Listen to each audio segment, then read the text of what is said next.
I will confirm. It's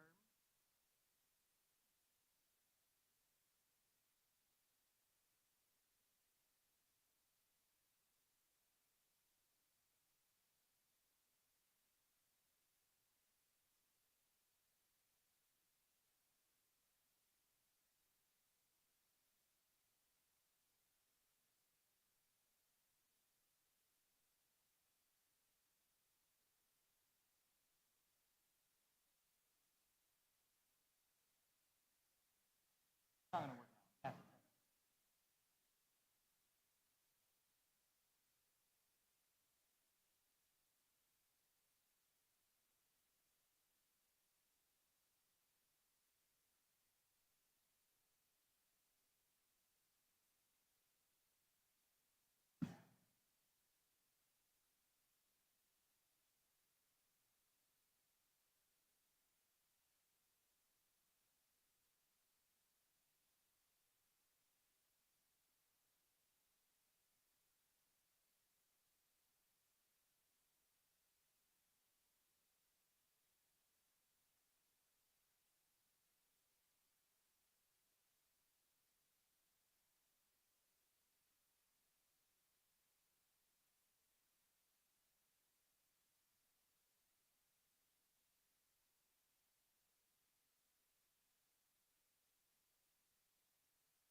Check.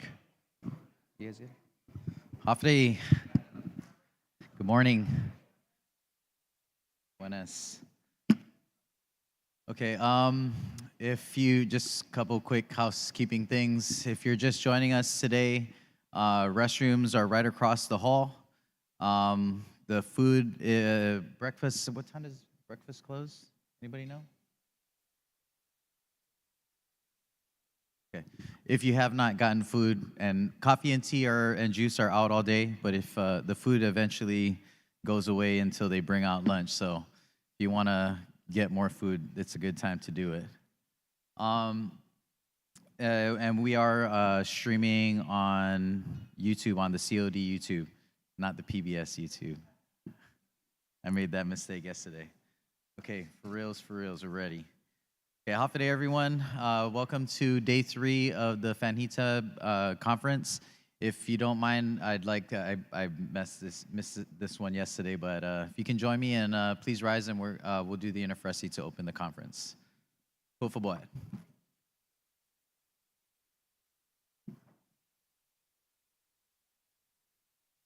Okay. Interfresi. Gini mas takilo gi hinasoku, gini mas takilum gi coraçonhu, dani mas figu, nani na senyahu, hu oferecen mais sedu, para bai protehi, zanhu defendi, I hinengi, I cultura, I linguahi, I airi, zanitano I mansamoro. Nirin soku diretsu gini nas zu ustata, esti hu afitme I hilu I biblia, zani banderahu I bandera en guahan. Bibetsamoru. I love you guys. That was awesome. Feels like Southern High all over again. Yeah, for real. That's where I learned the We didn't have Interfresi when I was in high school. I learned Interfresi from my students. It's actually a really fun story. I was super impressed. I'm not even joking. I went to Southern High School for the first time in, 8 years since I graduated to do poetry. And the kids did Interfresi in the morning, and I was like, wow, what is this? This is amazing. We only did the Pledge of Allegiance. It's not fair. And so I had to learn it. Otherwise, I wasn't cool. Okay. Afade Todos Hamzu, and welcome to day 3 of Fanhita, Security, Sovereignty, and the Path to Peace, presented by the Commission on Decolonization. Guahu C. Melvin Wampat Borja. I am the Executive Director of COD, and I'm happy to welcome all of you back for the final day of our conference. This is our third Fanhita conference, which has become a feature of our community educational outreach aimed at raising awareness about the value of decolonization and political status resolution for Guahan. This year's conference is unique in that it is our first Manhoban Mañana hybrid conference. We are thrilled to have our youth and our elders sharing the same space in pursuit of a common goal. We are proud to continue the work of our ancestors who have fought for their right to sovereignty and self-government since the Spanish colonial era. And we do this in the spirit of Inafat Malik and Inazuda, recognizing the tireless efforts of those who have came before us while deliberately creating space for those who will come after us. We have a fantastic keynote speaker lined up for you today who will start us off on the importance of sustainability and conservation in our decolonization movement. And our panels today will focus on security, sovereignty, and peace through a national defense and genuine security lens. When we are non-self-governing and our relationship with the U.S. military is based on consultation rather than consent, we must always be vigilant and we must remain critical in order to protect our interests. Guam must participate in expanding the scope of security to meet our needs, and defense must be on our terms when we bear the disproportionate burden and risk. We need to be involved, and we must demand a seat at the table. The global environment is changing rapidly, and nations around the world are recognizing the urgency in our ability to find creative solutions. But these are just dreams and good ideas without self-government. The Commission on Decolonization presents the Fanhita Conference in hope that we can bring this discourse into our community and raise the collective awareness and empower our people to decide for themselves. We hope that you find these conversations insightful and enlightening, and we look forward to your continued engagement. Thank you for being with us this week and for supporting the empowerment of Guahan and our people. Biba decolonization, Biba tomorrow self-determination, and Biba Guahan. Wow, you guys are a very active and engaged audience, and I'm into it. This is the day 3 energy that I need right now. Thank you for being here, and thank you for participating. We have a really great lineup today, and I'm really excited to share it with you. Just a couple of quick things before I move on. Of course, I want to thank our partners, the Office of the Governor, the University of Guam Press, Beyond the Reef, and the Guam Museum. We're really grateful for the contributions of our community. If you have not checked in and received the tote bag, please get one. If you have not received a copy of our self-governance study, it's up at the front, and I encourage you to take a look. It's fantastic. If you'd like to share it, it's also on digital format on our website at dcall.guam.gov. Additionally, after the conference ends today, we will be hosting a community night at the Guam Museum from 6 to 9 p.m. tonight. We're excited to invite all of you down. A lot of our youth will be presenting the art that they generated in day 1 of our conference. We also have some contributions from other community artists, and we look forward to having you there. Also, we have a special guest performer, the John Danks Show, so they're fantastic, and you should come and check them out. Please come and support our youth. Sorry, 5 p.m. to 9 p.m. My bad, see, my staff is on it. They're always on it. Okay, let's get it going. If you can please help me welcome our keynote speaker for the morning, Dr. Austin Shelton from Guam Green Growth.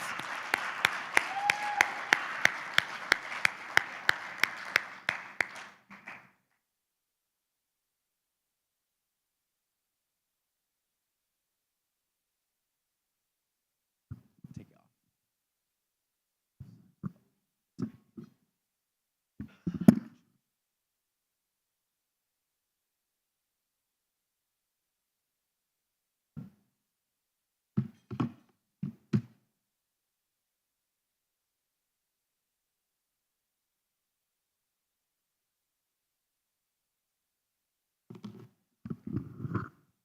Happy day, everybody.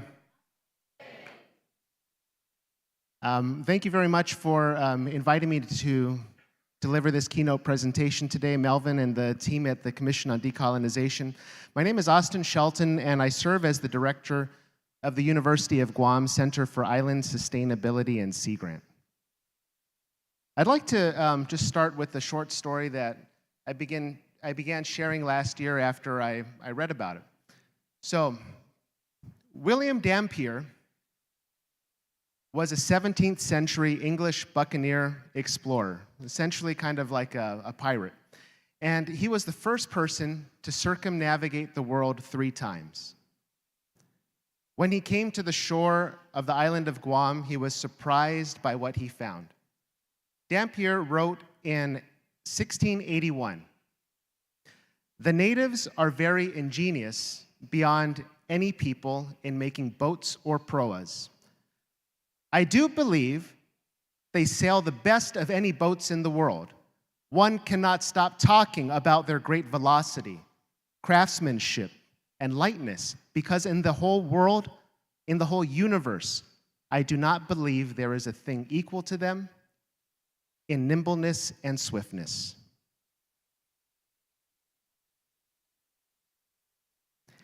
As an ancient society, our island region had technology unseen anywhere else on the planet.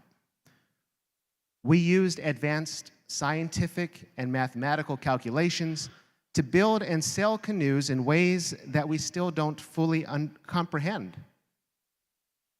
We were a sustainable society, able to feed ourselves and trade among islands using the science of celestial navigation. And I was glad to see my friend, Master Navigator Larry Regatel this morning, who is helping us to bring back a lot of that knowledge to our people here.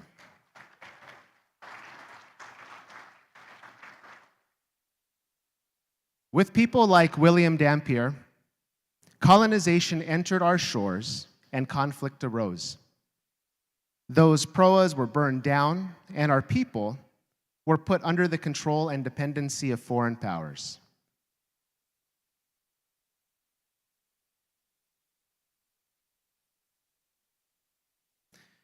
After thousands of years of thriving on our own, our sustainable existence was interrupted. When our sails burned, we lost our ability to catch wind. We no longer governed ourselves. We became dependent on outside resources And today we rely on importing over 90% of all of the food and goods we consume. However, I am hopeful today that this is just an interruption in our sustainable existence. We've only been somewhat off track for 500 years in our nearly 4,000-year history. By seeking genuine security, sovereignty, and the path to peace, we can again realize a sustainable existence. Creating our island's sustainable future goes beyond just protecting the environment. An equal focus is required on social empowerment and economic welfare. The emerging green economy, which I will talk quite a bit about today, is ripe with fruitful opportunities for economic expansion and diversification in a time of global uncertainty. In 2015, the United Nations came together and proposed a big new idea, an agenda for sustainable development by 2030. All 193 member states decided to adopt this framework of the 17 United Nations Sustainable Development Goals. And so, as I mentioned, that sustainability is not just about the environment anymore. You can see that for the first 12 or so Sustainable Development Goals, it's about things like quality education and gender equality, responsible consumption and production, and it's not till you get to numbers 13, 14, and 15 that you see some of those environmental goals like climate action, life below water, life on land. So we had an invitation a few years ago after the United Nations realized that this wouldn't actually get accomplished by 2030 unless there was local action on the ground. So Guam was invited to become founding members of something called the Local 2030 Islands Network, where we were invited to join other islands around the world in implementing the Sustainable Development Goals in locally and culturally effective ways. So our governor said yes to this. After we received the invitation and shared it with her, she sent Lieutenant Governor Tenorio to New York to the sidelines of the United Nations General Assembly in 2019, and we made our commitment to doing this. So that meant that shortly after this, and we joined a lot of our other fellow islanders, not just here in Micronesia like Palau and FSM and Marshall Islands, but there's islands like Grenada, large islands like Ireland that are part of this network and implementing these actions. But what that meant is that we had to come home and figure out how this would work. And the governor wrote Executive Order 2019-23 and assigned 100 working group members from all sectors of society, business community, government agency heads, academia, and others to figure out how we were going to align with these 17 Sustainable Development Goals. Today, we now have a comprehensive action framework, and we actually call Guam Green Growth, or G3, our island's most comprehensive public-private partnership ever created to achieve our sustainable future. And I'll share some of the action items that we've been working on since this time in 2020 when this got launched. But for the remarks that I want to give today, I wanted to share just what I've been thinking about, how we can get to what the theme is of this conference, get on this pathway to genuine security, sovereignty, and the path to peace. So there's three things that I think will assist in this, and that's to cultivate economic growth by focusing on three things. We need to produce more locally, we need to trade better, and we need to circularize, which I'll define a little bit more.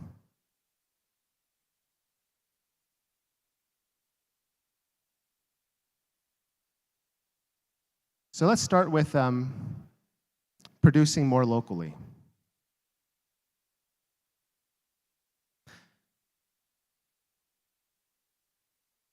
When Typhoon Mawar hit our island just a few months ago, it was a good chance to remember how we used to do all of these things and prepare. Right? I think we were a little bit rusty, but our community came together quickly afterwards, and we're in a great place of recovery several months later. But I think that what was different from me was this new image that I now have seared in my brain after this typhoon. And that is, for the first time, I saw police-escorted fuel trucks.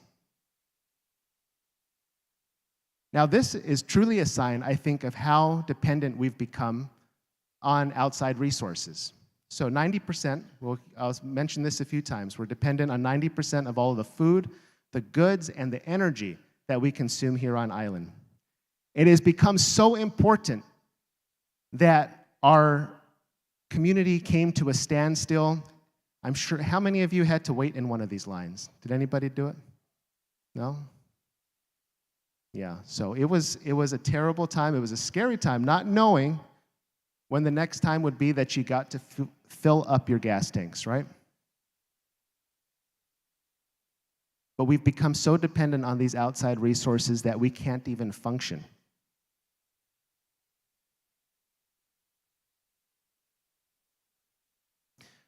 The good thing is, with 90% of all the food, the goods, and the energy that we consume coming from elsewhere, is that means that there's a wide open field or a big market to change that.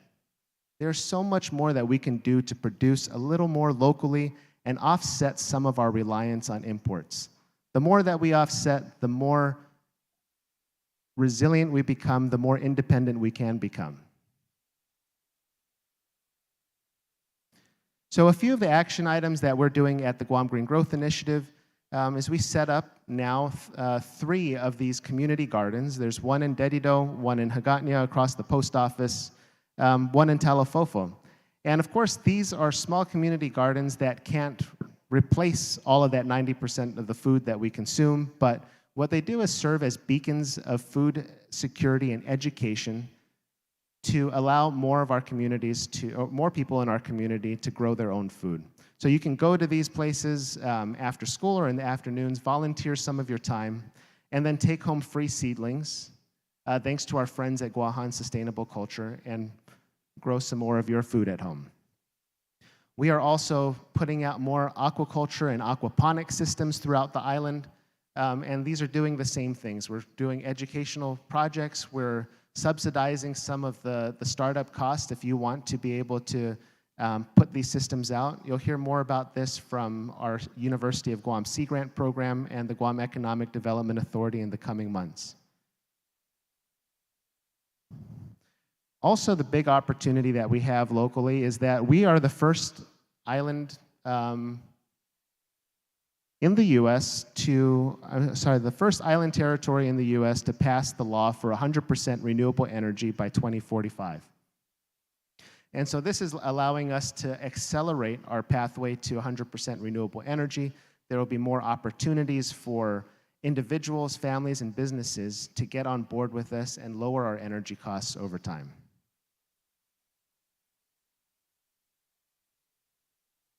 Now, another topic I wanted to talk about was trading better.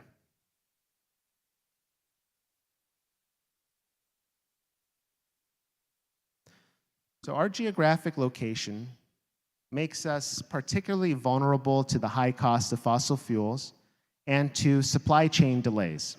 You know, I learned from my colleagues in Singapore that they also import 90% of the food that they consume, but they consider themselves one of the most food secure places in the world because they have the ability and the self-governance to have a highly diversified set of import locations. They can bring in food from all over the world as they desire. Now, political cohesion could allow us to advocate and negotiate for better and fairer trade policies that maximize benefits for our island.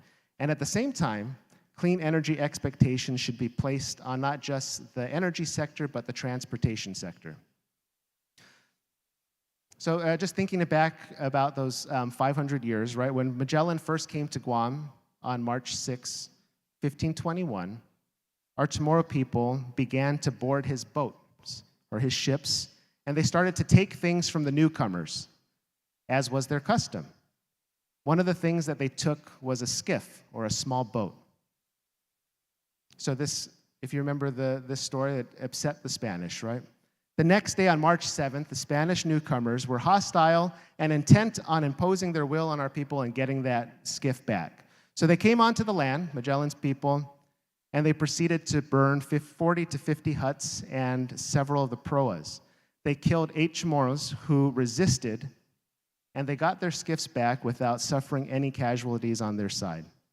Now, despite this violence, watching at least 8 of your neighbors die, if I just remember to look up this story again in Destiny's Landfall. I'm sure there's other different accounts of it, but some Chamorros continued to trade with the Spanish the very next day because they still wanted things like iron products.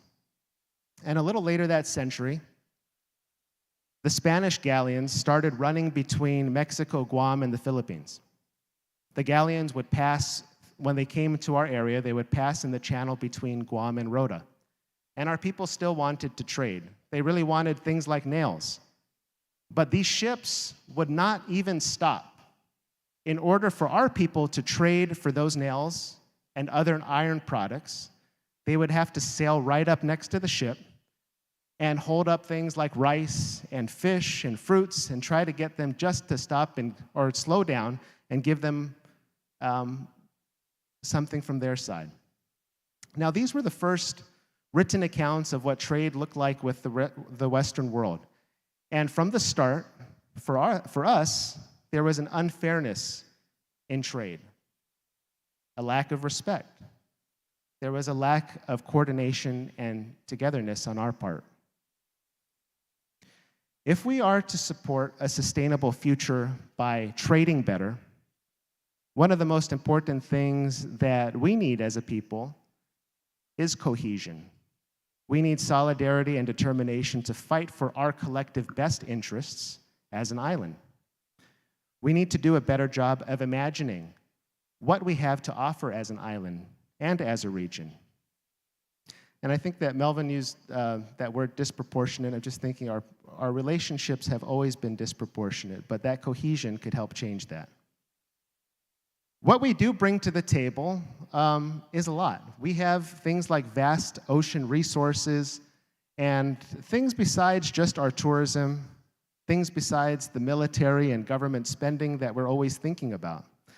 Earlier this year, we had our 14th University of Guam Conference on Island Sustainability, and the theme for that conference was Rediscover the Depths of Our Island Abundance. So when people are thinking about islands, we often hear themes like islands are isolated, islands have limitations, islands are vulnerable. But earlier this year, we wanted to swim beyond the scarcity of the shallows and dive deeper. We wanted to rediscover that island abundance, woven in priceless biodiversity, blanketed in lush vegetation. Islands are surrounded by fish wandering above rich minerals hidden below the seafloor. We don't even know what's in the Marianas Trench yet. We don't know what species there are to discover right on our nearshore reefs or in the lush vegetation. There's more things that we can come to discover as a people and ensure that there isn't a disproportionate trade when we're thinking about how to use that for the benefit of our people.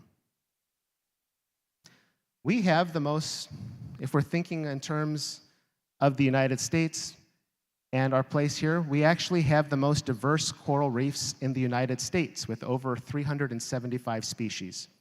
In Hawaii, they only have about 100 species of coral. In the entire Caribbean, there's only 60. So that's something to be proud of and to protect. And the good news is that that kind of value is not just value to us here in Guam, but it's value to the rest of the planet. And it actually helps us attract large funding. In the past few years at the University of Guam, we've brought in $25 million from the National Science Foundation to conduct cutting-edge ocean and coral reef research in order to build up our research capacity and infrastructure to ensure that we're protecting species like this because they actually have the ability and the potential to save a lot of the coral reefs worldwide due to climate change.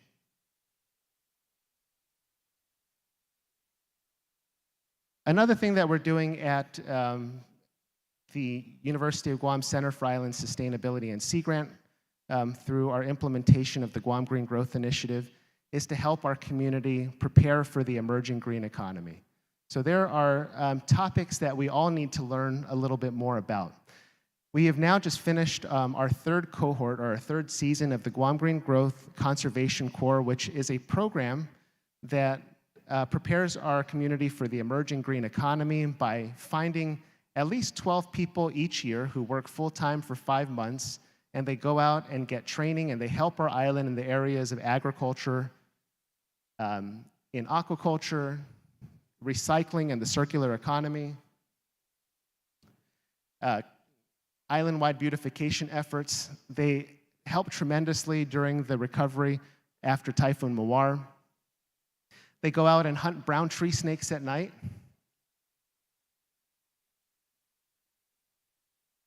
Remove invasive algae from our bays.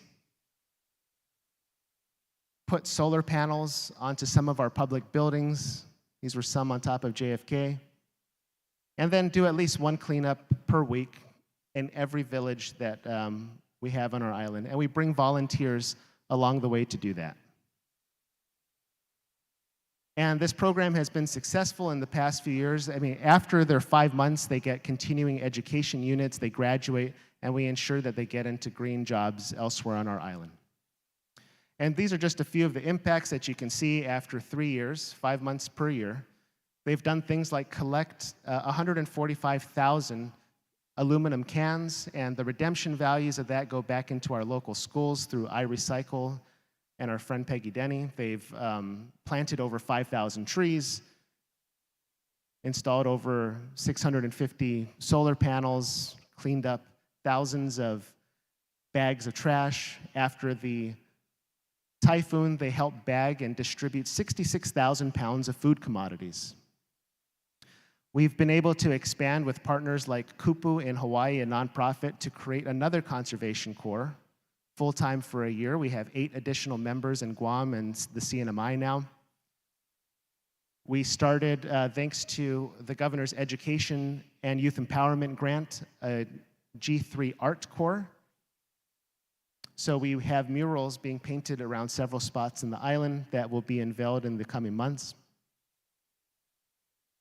And then recently, the US State Department and the National Sea Grant Office has provided funding for us to expand capacity building in the region. And we started a new conservation corps for 10 students per year from the University of Guam dormitories. So now we have students from FSM, Palau, Marshall Islands, and CNMI, all receiving similar training on weekends, and then they will take some of these lessons and their certificates back home with them after completing this.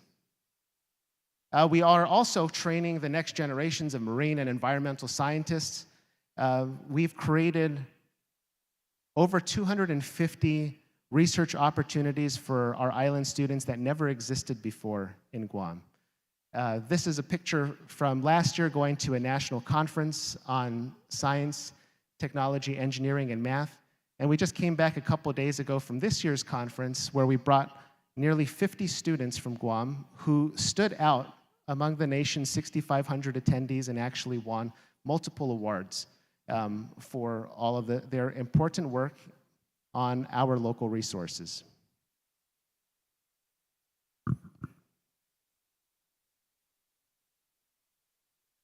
So we've talked about so far producing more locally, trading better. The last topic that I wanted to cover was circularize. So there's this story in the Middle East that's kind of popular where, of course, one of the main industries is oil. The story is that my father rode a camel. I drive a Mercedes-Benz. My son drives a Range Rover. His son will drive a Range Rover. But his son will again ride a camel. When all the oil runs out, what comes next? This story highlights the importance of economic diversification, because when we run out of Do we simply run out of money after our resources are gone? Or are we ready to fall into the new economy? If we only have tourism and government and military spending, how do we continue to thrive here in Guam? My great-grandfather rode in a Carabao cart. My grandfather drove a Chevy. My dad drove a Jeep. Thankfully, at work, I get to drive a Hyundai Electric Ioniq and a Nissan Leaf, and I hope all my kids will get to drive electric vehicles too. But maybe their kids would have to ride in a Carabao cart again one day. Now, I'm not saying that's a bad thing to ride Carabaos again. Traditions are important. Embracing our island values and unique island way of life is critical. But our people are used to living in the 21st century. And to thrive in modern times while the world is changing, we must change and adapt too. In 2023 and in the years to come, sustainability is more important than ever. The good news, I think, that I want to continue to show throughout this presentation is that sustainability is not just about sacrifice anymore. It's about opportunity. If we get ahead of opportunities and new industries like green economic growth, we can even prosper in a sustainable future.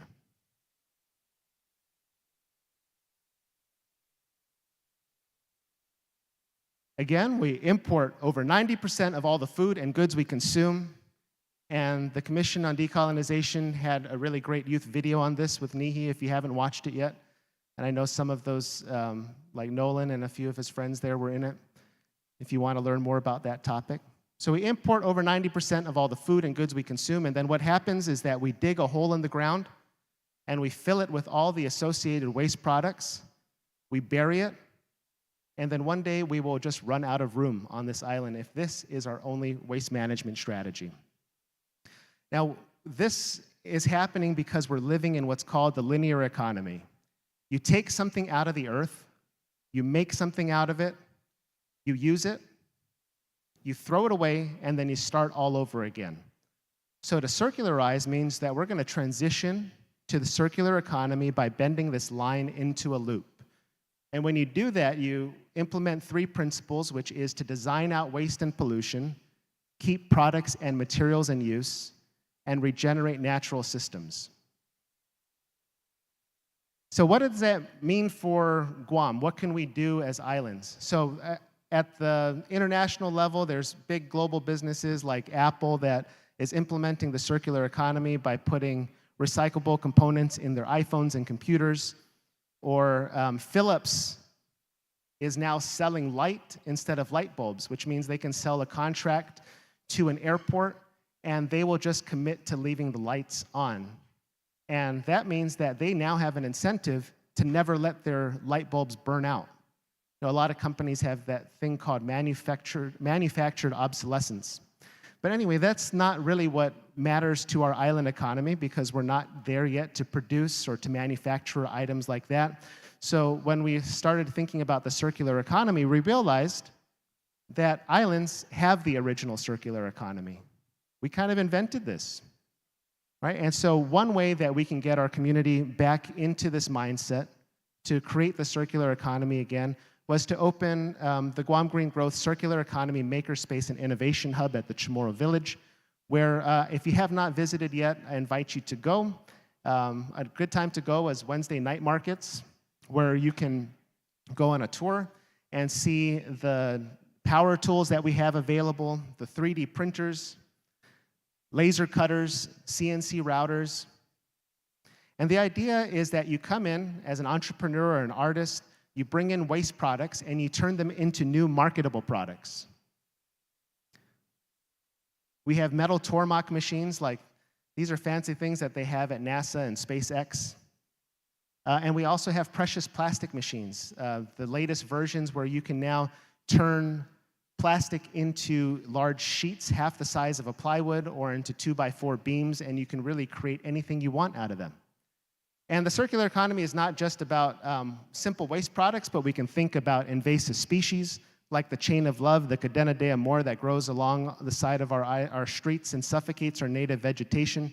You can pull out the tubers from beneath And our Conservation Corps came up with pretty cool ideas like making bath bombs. There's Joey, I know he was facilitating a session yesterday from Tau Pacific. He made textile dyes out of the chain of love. We also had recipes for pesto that we fed to the governor and lieutenant governor, and they're still around, so it's safe. We can make instruments out of bamboo and vases, because this is also an invasive species. And at our Makerspace and Innovation Hub, we have classes and workshops where you can learn how to do a lot of these things and just open up the possibilities to the new industry that you might want to create.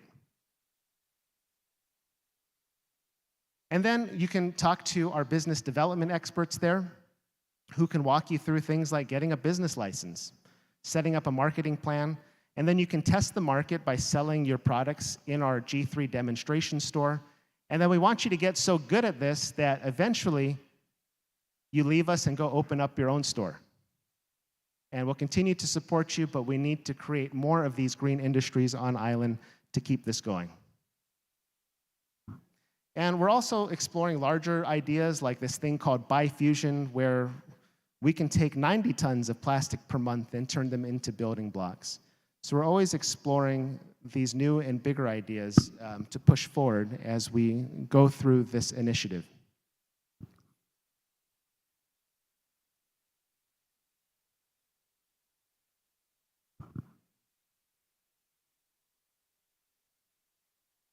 So sustainability is a critical tool. It's a critical pathway to getting what we talked about as the theme of this conference, right? Getting to our genuine security, sovereignty, and the path to peace. You know, during the COVID-19 pandemic, we witnessed how tourism disappeared. What happens if the Guam tourism industry never came back again one day? There was another disaster. What happens if there's no more CARES Act funding the next time there's a pandemic? What happens if China is no longer the biggest threat in the world? What happens when the military buildup has come and gone? What happens when nothing comes from the US government to replace the bipartisan infrastructure law and the Inflation Reduction Act? What happens if FEMA funding gets reduced and maybe the US can only pay for the first 5 disasters across the country each year? If the spigot of federal funding gets turned off, where are we at as an island to handle the things that won't stop coming? The climate change impacts are here. They're at our shores, with more frequency and intensity of storms, warming sea surface temperatures that are bleaching and killing our coral reefs. Our island neighbors that are not fortunate to live on high islands like Guam are getting flooded for over 24-hour periods at a time, and they need to evacuate.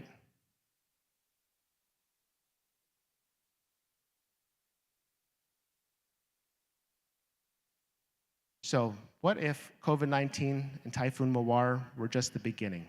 Could we be in for a new reality of consistent health pandemics, super typhoons, flooding, droughts, and other climate impacts? Achieving sustainability is a critical step in our quest, again, for genuine security, sovereignty, and the path to peace. It helps us to control our destiny, to navigate our own course that is best for our people. And it's going to take imagination and determination, and I'm glad that all of you are here in this room to continue that discussion, to imagine our futures together. So let's end that 500-year interruption and get back on track. Let's create our sustainable future together. Sejus Masi.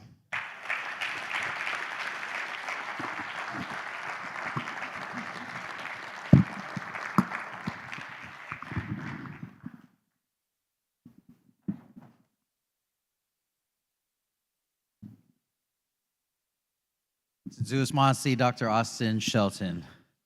Thank you for being here with us. You know, it's really, we wanted to be very deliberate about the place of sustainability in the conversation around decolonization. One of the, of course, alarming stats that I'm sure a lot of you know is that we were 90% self-sufficient in terms of food prior to World War II, and now we import 90% of our food. And so food sovereignty, food security is always going to be an issue, but Dr. Shelshin also touched on the vulnerability of our economy and our inability to diversify and grow our economy. And as we know, sustainability and self-sufficiency and food sovereignty and our address of climate change are all very important to our genuine island security. All of these are really just good ideas and wishful thinking if we cannot make the impact on a policy level. And that's the value of self-government, that's the value of decolonization, and that's why this is such a critical issue. And when we talk about security, our goal of this conference is to expand that idea so it's not just guns and missiles and bombs and machines of war, but we also have to think about, what are we leaving for our children and their children. We are right up at our break, but before we head out, I just wanted to recognize some of our dignitaries that are here with us this morning. We have the Honorable former Speaker Judith T. Wampat is here. We have the Honorable former Senator Regine Bisco-Lee is here with us as well. Thank you for being here. The Honorable former Senator Hope Alvarez Cristobal. Our Commission on Decolonization Guam Youth Congress Delegate, Mr. Ty Whitaker. And and from the Guam Board of Education, Felicitas B. Angel. Thank you for being here with us today. We appreciate your support. I wanted to just acknowledge GDOE, who's been a fantastic partner for us along this journey. We are piloting curriculum in the DOE this year, and they've been very supportive of getting our young people to participate in this conference. Most especially on our Youth Day, but even helped us to facilitate their participation here as well. It's tough to get our young people out of school for 3 days, but DOE definitely helped us make it happen, so thank you. We have about 10 minutes for break. No, we have 5 minutes, because if I say 10, then it's 15. So we have 5 minutes for break. Use the restroom, get some coffee. We will be setting up the panel for the next set, but if you have not picked up your materials for the conference, they're right out here at the table. Please take a 5-minute break and join us back here for the next panel. Thank you.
Hi, everyone.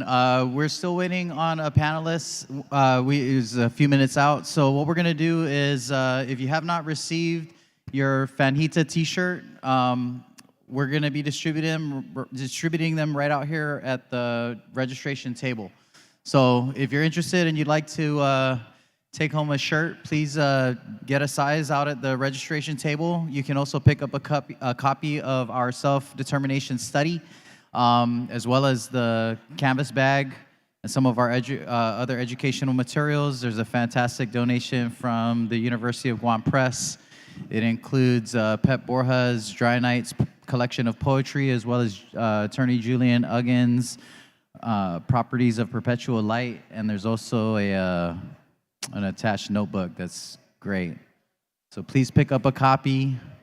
It's right out here at the front table.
Okay, half a day, everyone. Welcome back. If you don't mind taking your seats, I'm going to start bringing up the facilitator and our panelists for this next set. Everybody got a shirt, right? And a tote bag? All right. Don't forget the study. That's like the most important one. Even though the bag is probably more functional at the beach, depending what kind of beach goer you are. Okay. Everybody good? Okay, let's go. Okay, welcome back. Our panel for the morning block is entitled The New Missile Age, Centering Guam's Genuine Security. This is a really great panel. We were really excited about this, but before I welcome up our facilitator and our panelists, I need to make a quick announcement. When we first started strategizing this conference, we knew that we wanted to have the conversation around security, and we wanted to expand this idea in a way that's appropriate for our community. Part of this idea was that we also recognized a need and a gap in our community. There are a lot of folks who are anxious, uncertain, uninformed about the kind of new military strategy. It's not even new, but most recent expansion of military presence on the island. I'm sure all of you have heard the news about the proposed missile defense system. We are not military strategy experts. And so, of course, we're going to reach out to folks that are more knowledgeable than us to have this discussion. And we had invited the Department of Defense and Joint Region Marianas to participate in the conference in an effort to bring the discourse into the community, to allow a conversation to happen, a critical perspective, and allow you folks an opportunity to make a decision for yourselves. What we've noticed in the community is that there's a very real gap in the information, and that a lot of people have a lot of questions.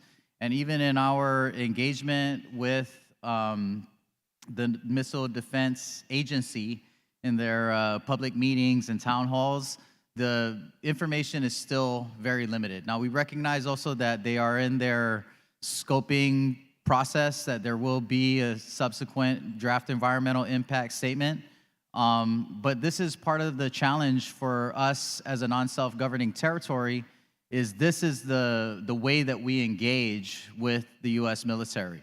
It's a relationship that's built on consultation and not consent, and this is how we are consulted. We get announcements, we hear in the news that there's something happening, and then we comment, and they duly note, and whether we like it or not, ultimately, it's not for us to decide.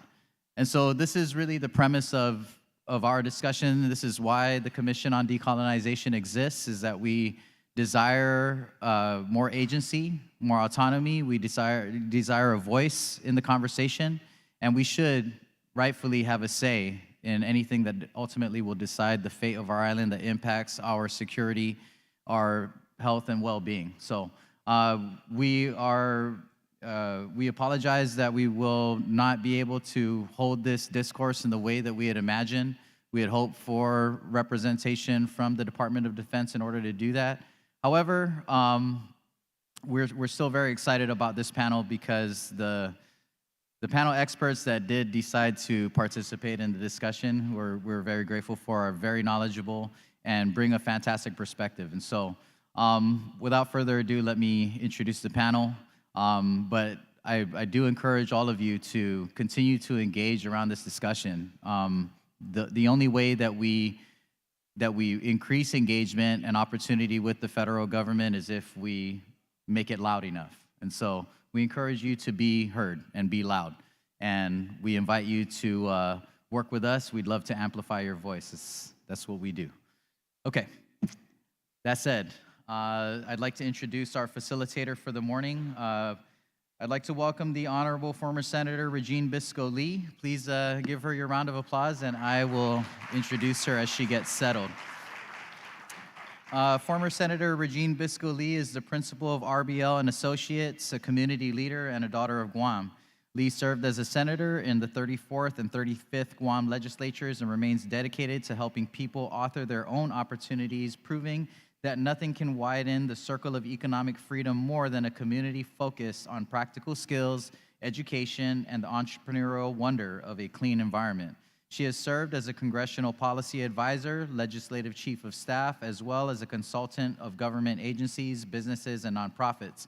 Lee serves as a board member for the Guam Women's Chamber of Commerce, Guam Advisory Board member for the U.S. Commission on Civil Rights, National Committee Woman for the Democratic Party of Guam, board member for Familauan Rights, and as the vice president of Amphibious Aquatics. She lives on Guam and can be found in the ocean with her husband, 2 daughters, and their rambunctious Labrador. Please give a round of applause to former Senator Regine Bisco Lee. Thank you, Senator, for being here with us today. I'm going to go ahead and pass it off, and Senator will introduce our panelists. Thank you.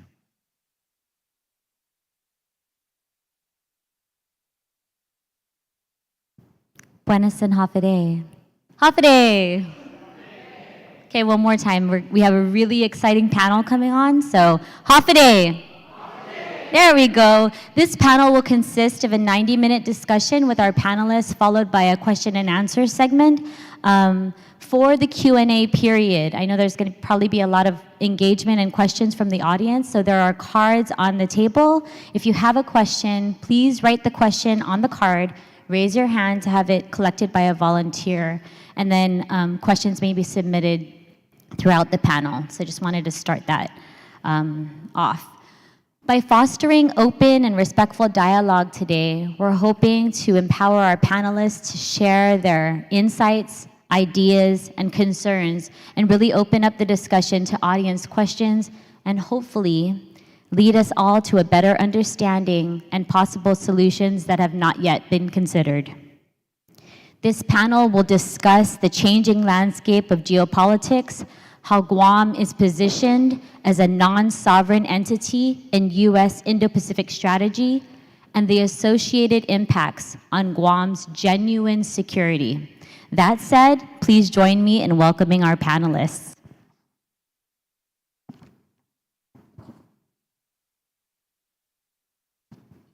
Leland Bettis. Leland is a founding director of the Pacific Center for Island Security, a Guam-based think tank focused on security from an island perspective. He previously served as the executive director of the Guam Commission on Self-Determination and the Commission on Decolonization from 1989 to 2002. Leland, come join us.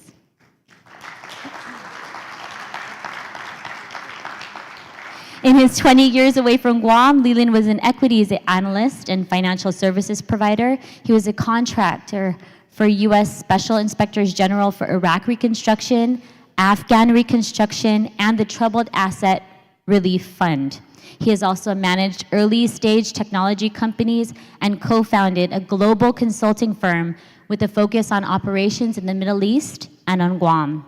He is a graduate of the University of Guam. Please join me in welcoming Leland Bettis.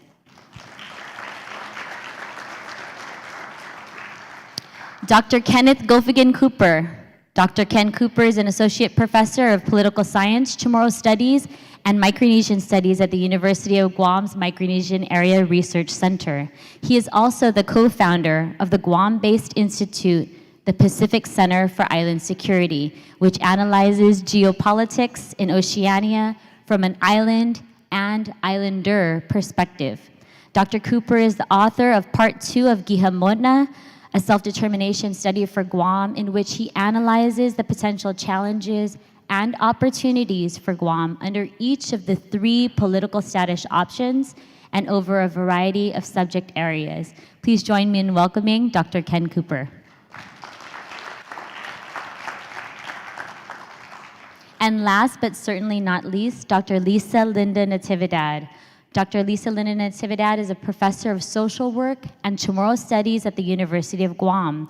She is also a founding member of the Pacific Indigenous Women's Network and Ihagan Familauan Guahan, and currently serves on the board of International Peace Bureau.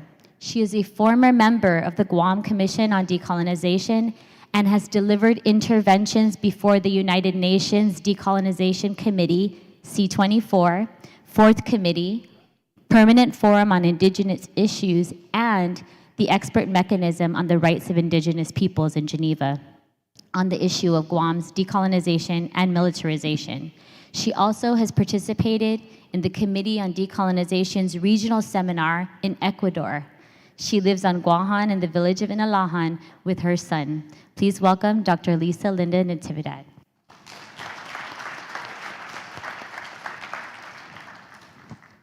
We really have a powerhouse panel this morning, and I'm super excited, as I know many of you are in the audience, to get this conversation started, so we'll just dive right in. Panelists, you have 4 minutes for your response, and we'll kick it off with the first question. The concept of security is often associated with militarism and national defense.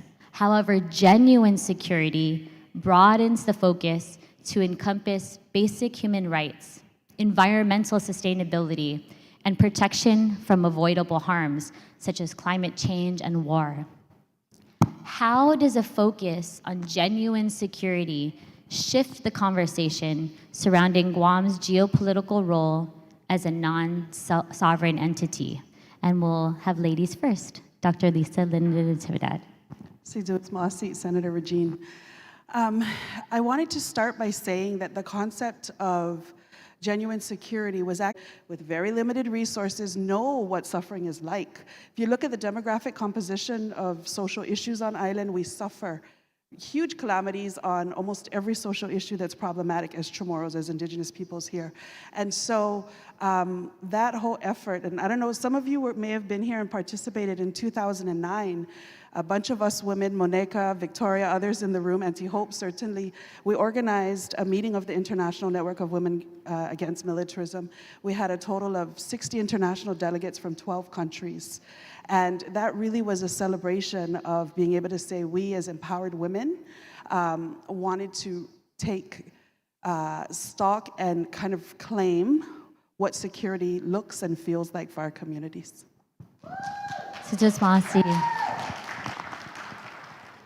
Thank you. Dr. Cooper, would you like to respond to that question? Test, test, 1, 2. All right. Off to everyone. It's like 10. We'll get there, as you said. So, I'm sorry, I feel like I'm really loud. But I think when we look at security, traditionally there are 3 components of security, the concept, right? Number 1 is the referent object of security, that which is to be protected or secured. Number 2 are the threats against the thing that is to be protected. And number 3 is the response, right? The repertoire of response to help protect that thing against the threat. And so a shift to genuine security for me, traditionally when it comes to Guam, the United States is the referent object. It is the thing to be protected. It is not Guam as an island of the Chamorro people itself. So genuine security allows us to shift the referent object or that which is to be protected. Traditionally, I think we have been not the thing to be protected, but rather part of the response, right? Guam's always been the thing that is used to protect the United States rather than the thing that needs to be secured itself. And that's a huge problem.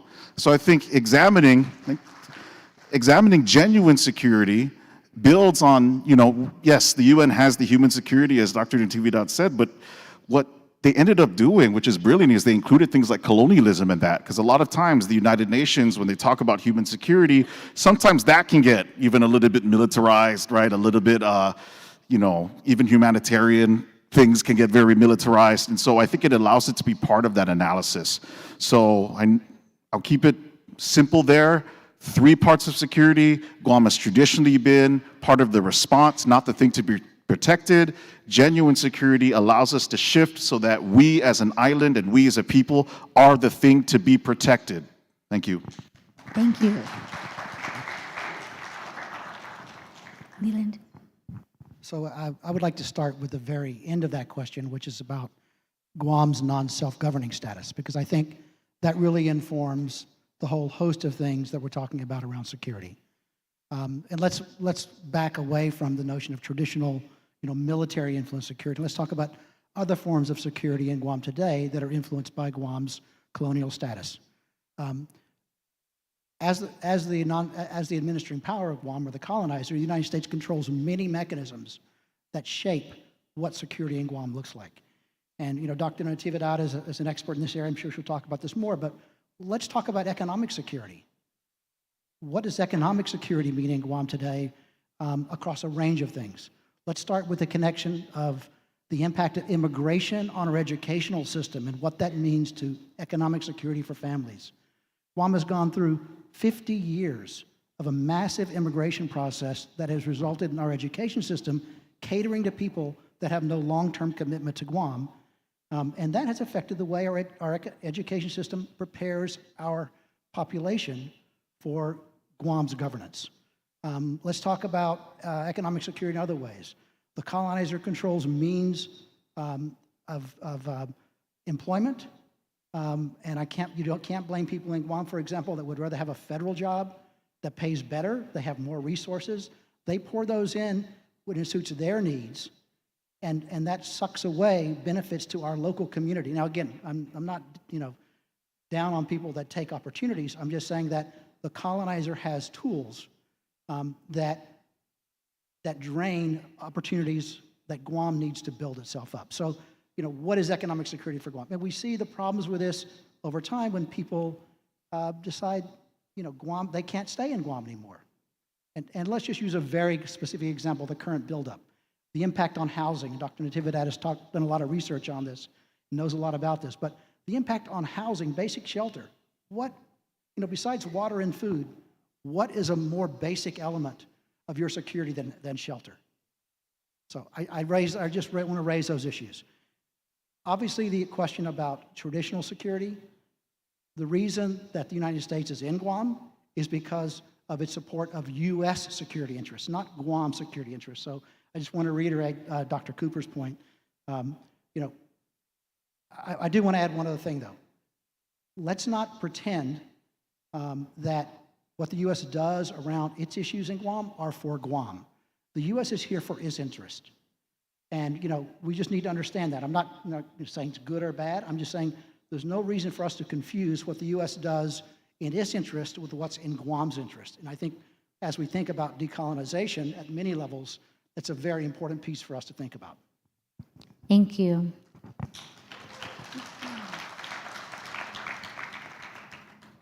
As Leland alluded to in his response, Guam's genuine security extends far beyond considerations of military and defense and encompasses the resilience of critical infrastructure, the mitigation of the ongoing impacts of climate change, and the pursuit of regional peace and prosperity. How does the United States national security mission impact Guam's genuine security? Dr. Ken, wanted to call on you to answer that question first. Yeah, so, what was the last part of that question again? How does the U.S. national security mission impact Guam's genuine security? Yeah, so I think, and I've said this before, but there's a there's a quote that we like to say here, right, from former Congressman Blas, yeah? Guam is equal in war, but not in peace, right? We say that, and quite frankly, we use it to show about our sort of disenfranchisement as American citizens, that we don't get to, have a voting representation in the House, any representation in the Senate, right, any electors in the Electoral College. However, I agree with that sentiment, but I think it's also half wrong. I don't think we're equal in war. Frankly, we're not equal in war. Guam bears the burden of U.S. national security, especially when it comes to the increasing geopolitical competition between the United States and China. Guam is serving as one of the epicenters of the preparation for this geopolitical competition. Are other states doing the same thing? Because if not, well, we're not a state, first of all, but are the states doing the same thing? Because if not, they are not equal to us in war either. So I like to modify that. We're not equal in war, and we're not equal in peace, right? And so how does U.S. national security mission affect Guam's genuine security? Well, we have to look at it. And forgive me for an overused metaphor, but something I like to say is that in preparing for this conflict, if U.S. and China are elephants, right, we are the grass. It doesn't matter which elephant you're rooting for, you're going to get stomped on. Think about that. Even the elephant that you're going to bet money on, if you're the grass in the middle, you're getting stomped. And that's what Guam in many ways is.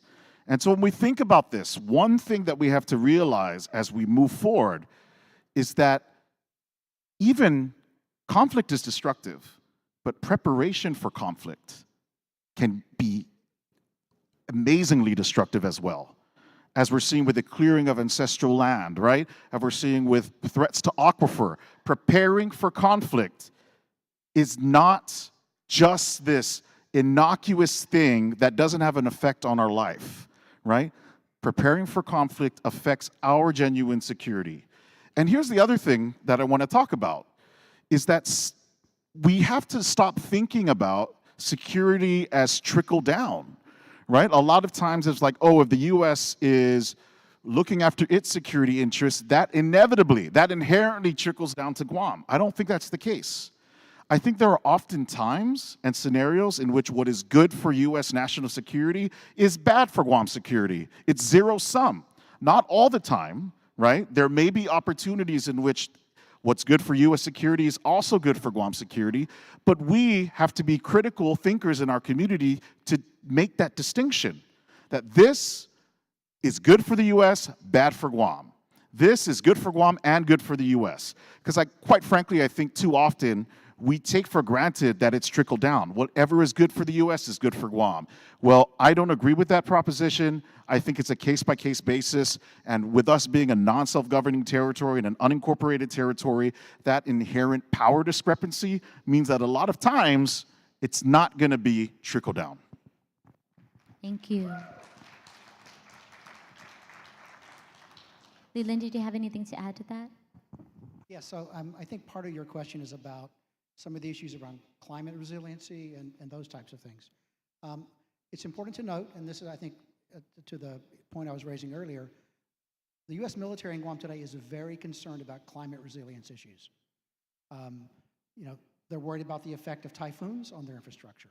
They're worried about the effect on sea level rise on their peers. I mean, the brand new submarine dock that's being put in at Polaris Point is in many ways built to accommodate the rising sea level. Anybody that drives through the road at Polaris Point between PD and Agate knows how frequently that gets flooded. That impact is also affecting the docks where the military is.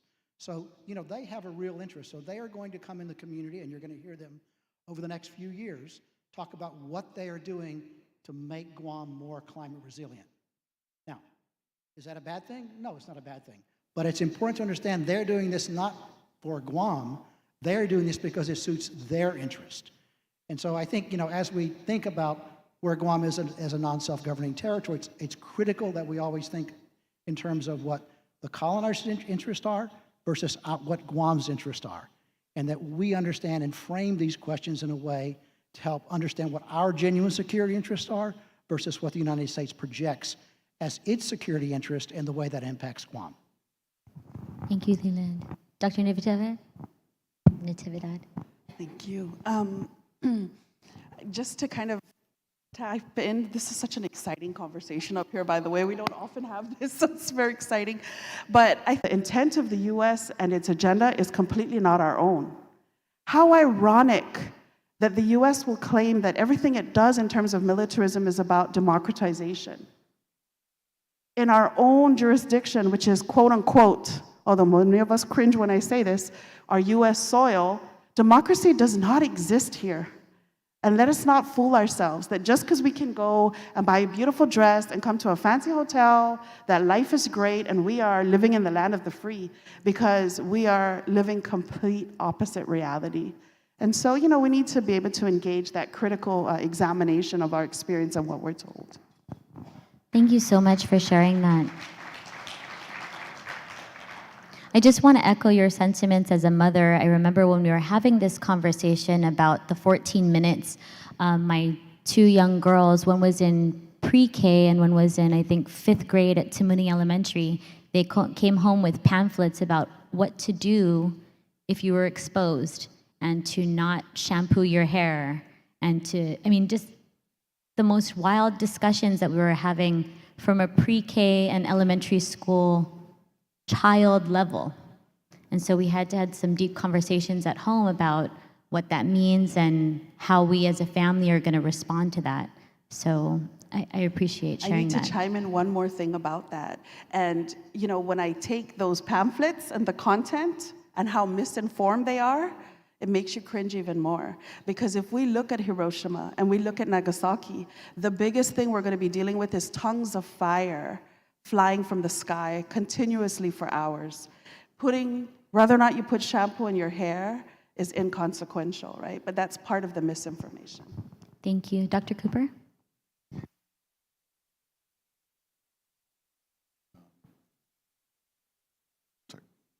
I think I answered that one. I think it was first. Right?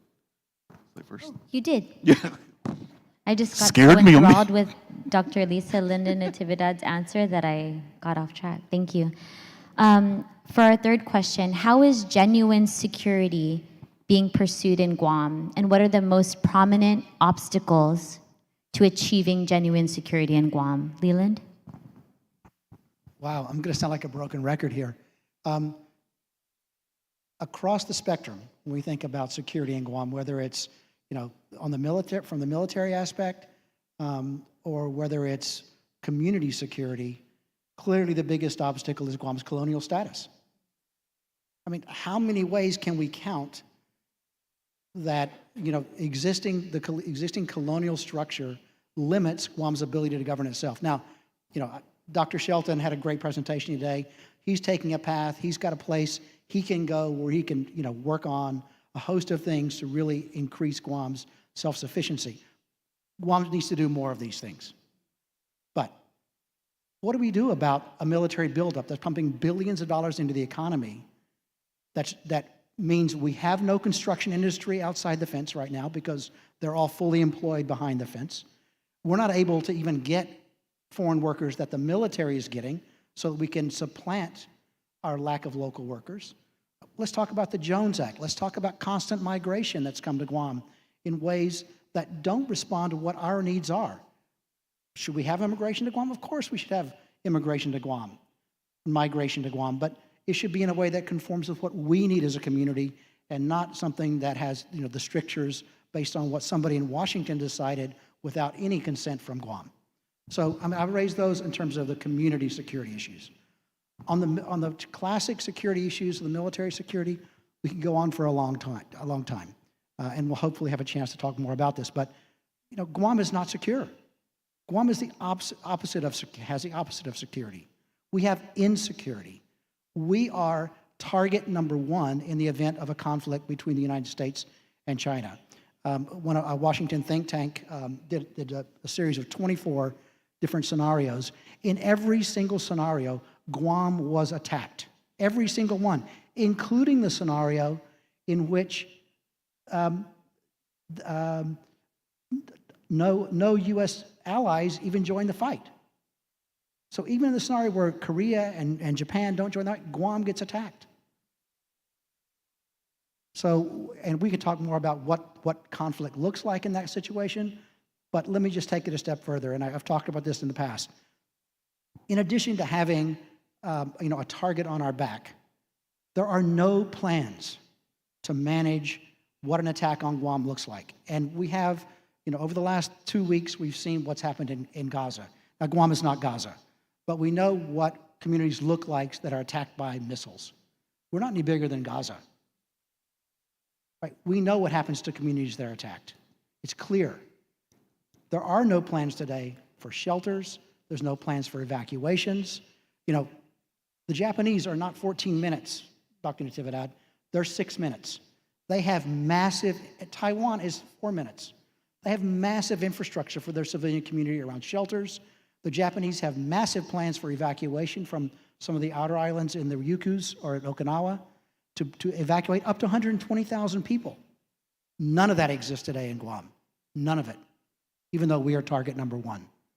So again, the biggest impediment to Guam's security across the spectrum is Guam's colonial status, because someone else is making decisions about Guam's security, and it's not in us, not in Guam. Thank you. Dr. Lisa? So, you know, as a social worker, every time we're on panels, we're always talking about the bad news, right? Always the bad news. And so sometimes we need to like take a deep breath and try to reframe the reality of our situations. And so for this question for me, when I think about genuine security, you know, our International Network of Women Against Militarism, one of our sort of products to the world, if you will, is we have a demilitarization fashion show. And this fashion show has different outfits that have been crafted by different communities all over the world. And each outfit highlights a component of genuine security. And Monica, who's sitting with us here, actually designed one when we had the conference in Guam. And her dress is called the fence dress. And she talks about the military fences on Guam and how it separates communities and so forth. But all that to say that when we kind of re-anchor back in terms of genuine security and how we do engage what we can control in our community, there's yet another limiting factor in our political status, right, as a non-self-governing territory. And that is in social work, we generally are very involved in terms of social programs that are funded through the government and non-government sources. Leland Camacho illustrated a fact in a panel many years ago at UOG, and he quoted from a GAO report. And he says, or the report says, that as a territory, in comparison to states, we receive about 1/7 of the funding that's afforded to states. That's a significantly lower amount of resources that we have in our community in terms of building and developing these social services that are needed for us to feel safe and secure, right? So when we're talking about basic needs, you know, Leland talked about housing, we're talking about water, we're talking about access to food, access to healthcare. You know, how ironic that in the news last night is our governor talking about this health compound, right? And why is it so difficult for us to be able to erect something that is such a basic human need, right? And so the depravity in terms of what we need to feel genuinely safe in our community is so ground zero, right? It's so ground zero that in most US communities, joining the military as a military member, especially in the lower ranks, is something that you don't do. But for us in our community here, and I see this on campus at UOG with our ROTC program, it's the thing you do if you want higher status, right? So how ironic, right? And so the level of depravity that we have because of the poor economic support as a territory is really evident. Years ago, maybe 10 years ago, Auntie Hope and I actually went to Puerto Rico for a meeting of this group of women. And when I was flying into Puerto Rico from the airplane, I'm like, why does it feel like when you come to Guam? So much about Puerto Rico is so different. It's got millions of people, it's much bigger land, but it felt the same. And I realized, the way I surmised it in the end was that we suffer the same formula in terms of resource investment into our communities. You know, and it's one that's very disadvantaged because we are a non-self-governing territory. So as we look at it and you know, address this question that you raise, I think that also needs to be considered, right? That just by our colonial status, we have very little resources coming in. Thank you.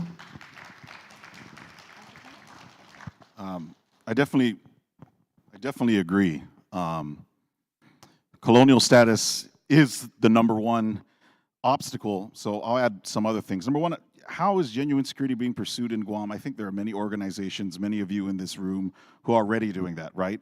A lot of times, genuine security comes in the form of things like everyday decolonization, right? Efforts such as learning to speak Chamorro, I think, is an example of trying to become secure linguistically that has effects on how you think about the world. That's one example. But to the second question about obstacles, I think there are a few. I think in Micronesia, you know, whenever I go to the Pacific, obviously our Pacific brothers and sisters will say that climate change is the number one threat. And it absolutely is. But I don't think that you can just like say that geopolitical competition and traditional security doesn't matter or is not as important. I think in Micronesia, we have the unfortunate positionality of having to care about both of these things equally because they both will affect us, right? So I don't think it's an either or. In in my work, I developed this concept. I'm trying to work with it, sustainable insecurity, right? It's pretty much how is insecurity, which I believe Guam truly is. Guam is insecure in many ways, but how is that made sustainable? How do all of us wake up every day and be like, man, I live in such a secure place. I have such a secure environment. And I think one of the ways that this often happens, and it's an obstacle, is I argue that Guam lives in a permanent state of mitigation, right? It's like the military says they're going to do this, but don't worry, we're going to mitigate, right?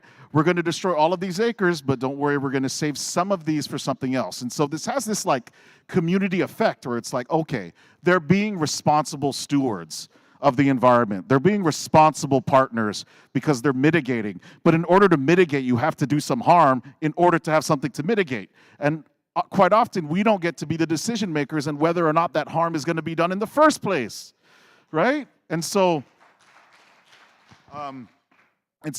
related to that is I think there's a security trap, right? And quite often, you know, not with everything, but some of the large heavy hitters, the United States may oftentimes cause the problems that they are then representing themselves to our community as being the ones that will solve the problem that they then caused, right? There is sword and the shield effect, right? I'm the one who has the sword, so I'm also going to hold the shield. And so the security trap is saying, if we do these construction projects, we're also going to bring in money to do other things that may help your human security. Don't worry, we'll do all these construction projects, we'll do all these military projects, but we'll give you reppy money, right? We have the Sentinel program. Don't worry about it in your environment. We got it covered. So it's just how much are we going to take mitigation? Mitigation is scraps falling off the table, and I think that is a huge. Our own community's understanding of security sometimes can be our own obstacle. We believe that traditional security, number one, that may not even work, right? You know, Leland and I went to this talk where this U.S. think tank said, you know what, but in actuality, I don't think Guam's fully defensible. I don't think the United States should put all of its eggs in the Guam basket, which is why we need to move out and branch out to Micronesia, right? And so, number one, is we need to question the traditional security aspects that we are being told. And then number two, well, if it's so problematic in the first place and it affects all our genuine security, how do we come to a place of consensus about what we do? Well, the colonial status prevents us from reaching a consensus, because to reach a consensus, you need to have some political power, which we are stripped of. And so I think all of that together, we're in a state of sustainable insecurity. Our colonial status is the foundation of that, but I think we wake up and think we're secure because of things like mitigation, but also this odd reality that the United States has been successful in every time it's tried to secure something, so of course it will be the same for Guam. We often don't realize that the thing that supposedly keeps us safe put the target there in the first place, and it's just so illogical how we don't wake up and realize that every day. I'll stop there because I'm out of time. Thank you for keeping me accountable. Thank you. Given Guam's geopolitical situation as a non-sovereign entity and host to the largest U.S. military presence in our region, how does our location and non-sovereign status impact our decolonization? Dr. Lisa?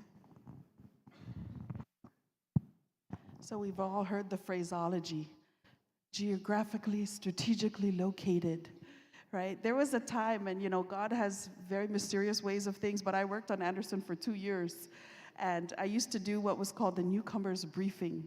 And as part of my briefing, I would hear everybody else's briefing. And their briefing, meaning the military hat folks, about Guahan is that really Anderson is really important for 3 reasons, A, B, and C. And their reasons included the fact that on Anderson, there existed the bombs, and they saw it as this gas station, right? Anderson is the gas station, the fueling pump, you know, in the being located where that we are. And so, you know, when it comes to military triangles and exercises, Guam is like one corner of those triangles in like 5 different directions, right? All the way up to Alaska, all the way to, Okinawa, Japan, Korea, like we are so centrally located, and for that reason, we're completely exploited, right? So our blessing is also our curse in that regard. But in terms of what that means, I wanted to, I'm going to digress from your question, only because I forgot to mention it earlier, and I feel it's a really important point. So one of the key things that we're asked to reflect on is with respect to climate change. I know Austin did an amazing keynote earlier with this in mind.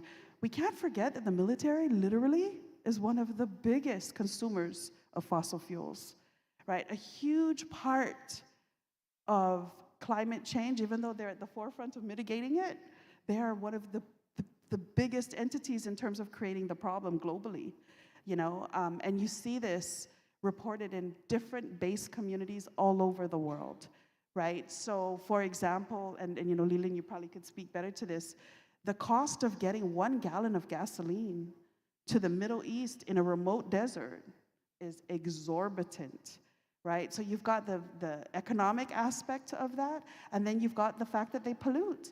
So war, the military is the business of war. There's no question about that. Don't be fooled that it's about cleaning up natural disasters. It's about war, right? Training, their pedagogy, everything is about the destruction of human life. So in the process of war preparation, which Dr. Cooper talked about earlier, the environment is a huge casualty of that, right? And so part and parcel to climate change issues is going to be the destruction of the environment by the military as well. So they're the biggest polluters and the biggest, one of the biggest consumers of fossil fuels. So I just wanted to put that on the table since I didn't mention it earlier. Suzus Masi, thank you. Dr. Ken? So, thinking about this question, it's non-sovereign and location, right? So when I think about Guam, I think there are 3 things that are the sort of lethal dose to us. Number 1, yes, it's our non-sovereign aspect. Number 2 is our geographic location. But number 3 is the fact that we're an island. And if you look throughout history, islands are always treated horribly, right? Because we're viewed as insignificant. But the thing is, we're extremely significant because we're insignificant to them, right? Our insignificance causes our significance. And that seems like a illogical thing, but in many ways, that's what we bring to the table, right? It's the fact that it's a tiny island. It's along the same lines of who gives a damn. It's only 90,000 people when referencing the nuclear testing in the Marshall Islands, right? It's that same logic. So we have the location, we have the non-sovereign status, and we have the fact that we are an island.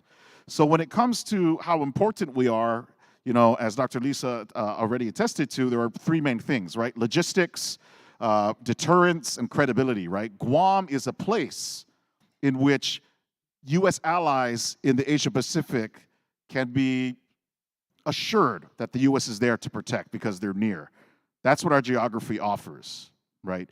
And so we have to realize that our unincorporated territorial status gives the United States certain gifts. One of those gifts is operational unilateralism, not having to ask our permission, not having to ask, Mother, may I, right? As something we always say here, right? Consultation is not consent. Consultation is not consent. I think that's the gospel. That's the chorus of the song that we collectively sing in this choir of this room, right? Because consultation is not consent.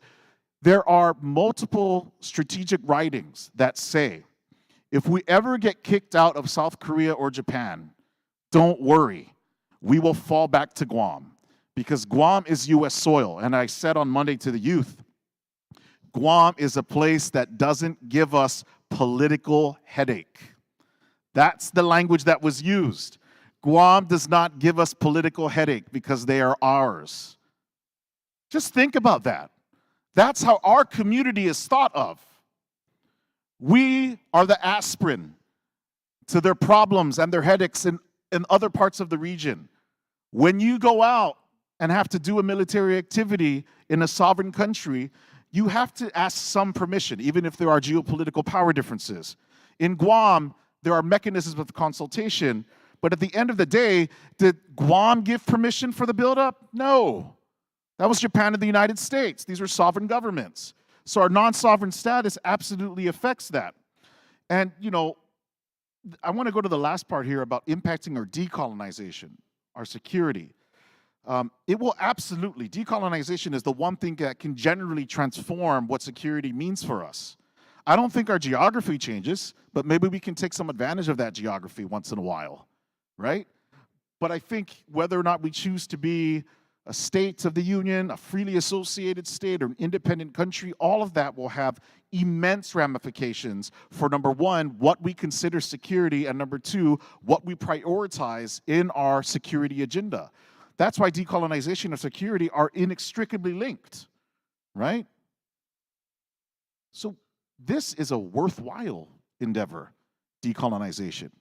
If the theme of this conference is peace, if the theme of this conference is security, decolonization is a route to transform what that means for us.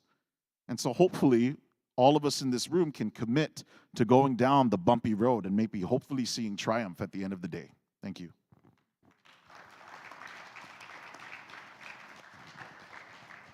Thank you, Dr. Ken. Leland? Wow, there's so much to unpack here. I think a little history lesson is important to bring us to where we are today.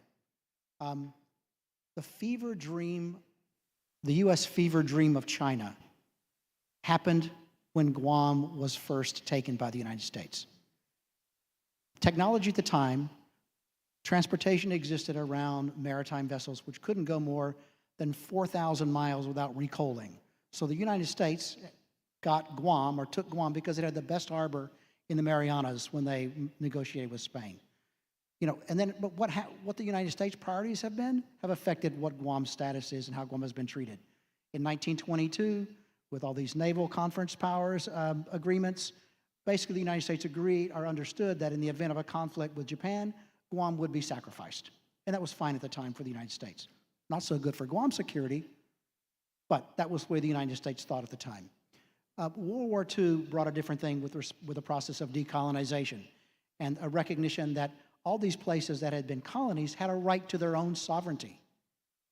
And that was the piece that gave Guam the right to decolonization, which exists. Now, the United States, very deftly recognizing its strategic interest at the time, you know, worked to do this whole thing around the Organic Act. It is not a coincidence that the process of granting citizenship to Chamorros in 1950 occurred at the same time as the land takings, because that was the way the United States stole the land fair and square under their laws. That did not change the decolonization dynamic. Now, again, some people have over time, the U.S. over time, like the French have, tried to say, oh, because you're citizens, you already have self-government. You don't have a right to decolonization. But it really has not changed Guam's right at all. So I think it's clear when we think about the fever dream, you know, at the end of the 18th century, going to the 19th century, the U.S. had about markets in China and access to China. Now China is again the focus of this conflict between great powers. And here we are, again, right in the center of the equation. And so as long as the United States exercises its security interests without taking account the interest of the people of Guam, you know, Guam is going to get the short end of the stick. And the only way to address that, is through a process of decolonization, which gives the people of Guam, and the Chamorro people in particular, the right to determine the future of the island, so that future decisions about security include the people of Guam. Thank you. So we'll dive a little bit deeper into missile defense and genuine security, but I just want to take a quick commercial break. We're going to show you a video presentation. Thank you, Senator.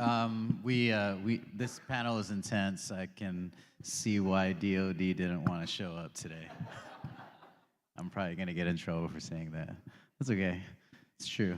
But there's still so much to unpack, and I just want to thank our panelists and our facilitator for hanging in there. Can we give them another round of applause?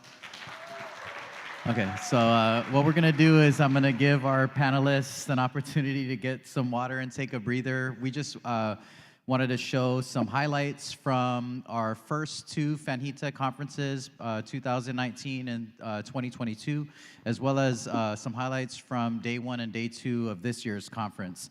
Thank you to our good friends at Ethos for putting this together for us, and BTR for making it really sound great. This screen is humongous, so it's up to you. Go get some water.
and intelligent in these.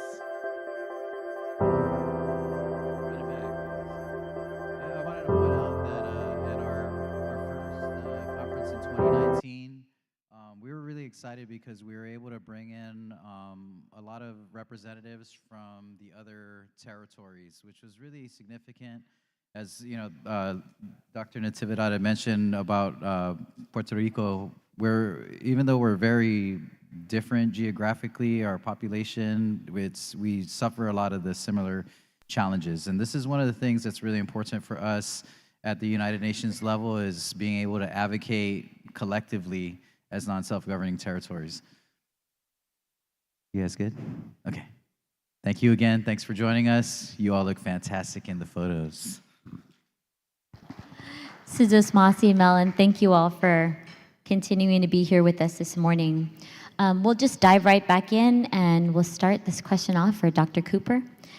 Is there a difference in the way that the military conducts its activities in Guam compared to sovereign jurisdictions such as the US, any of the freely associated states, or sovereign countries?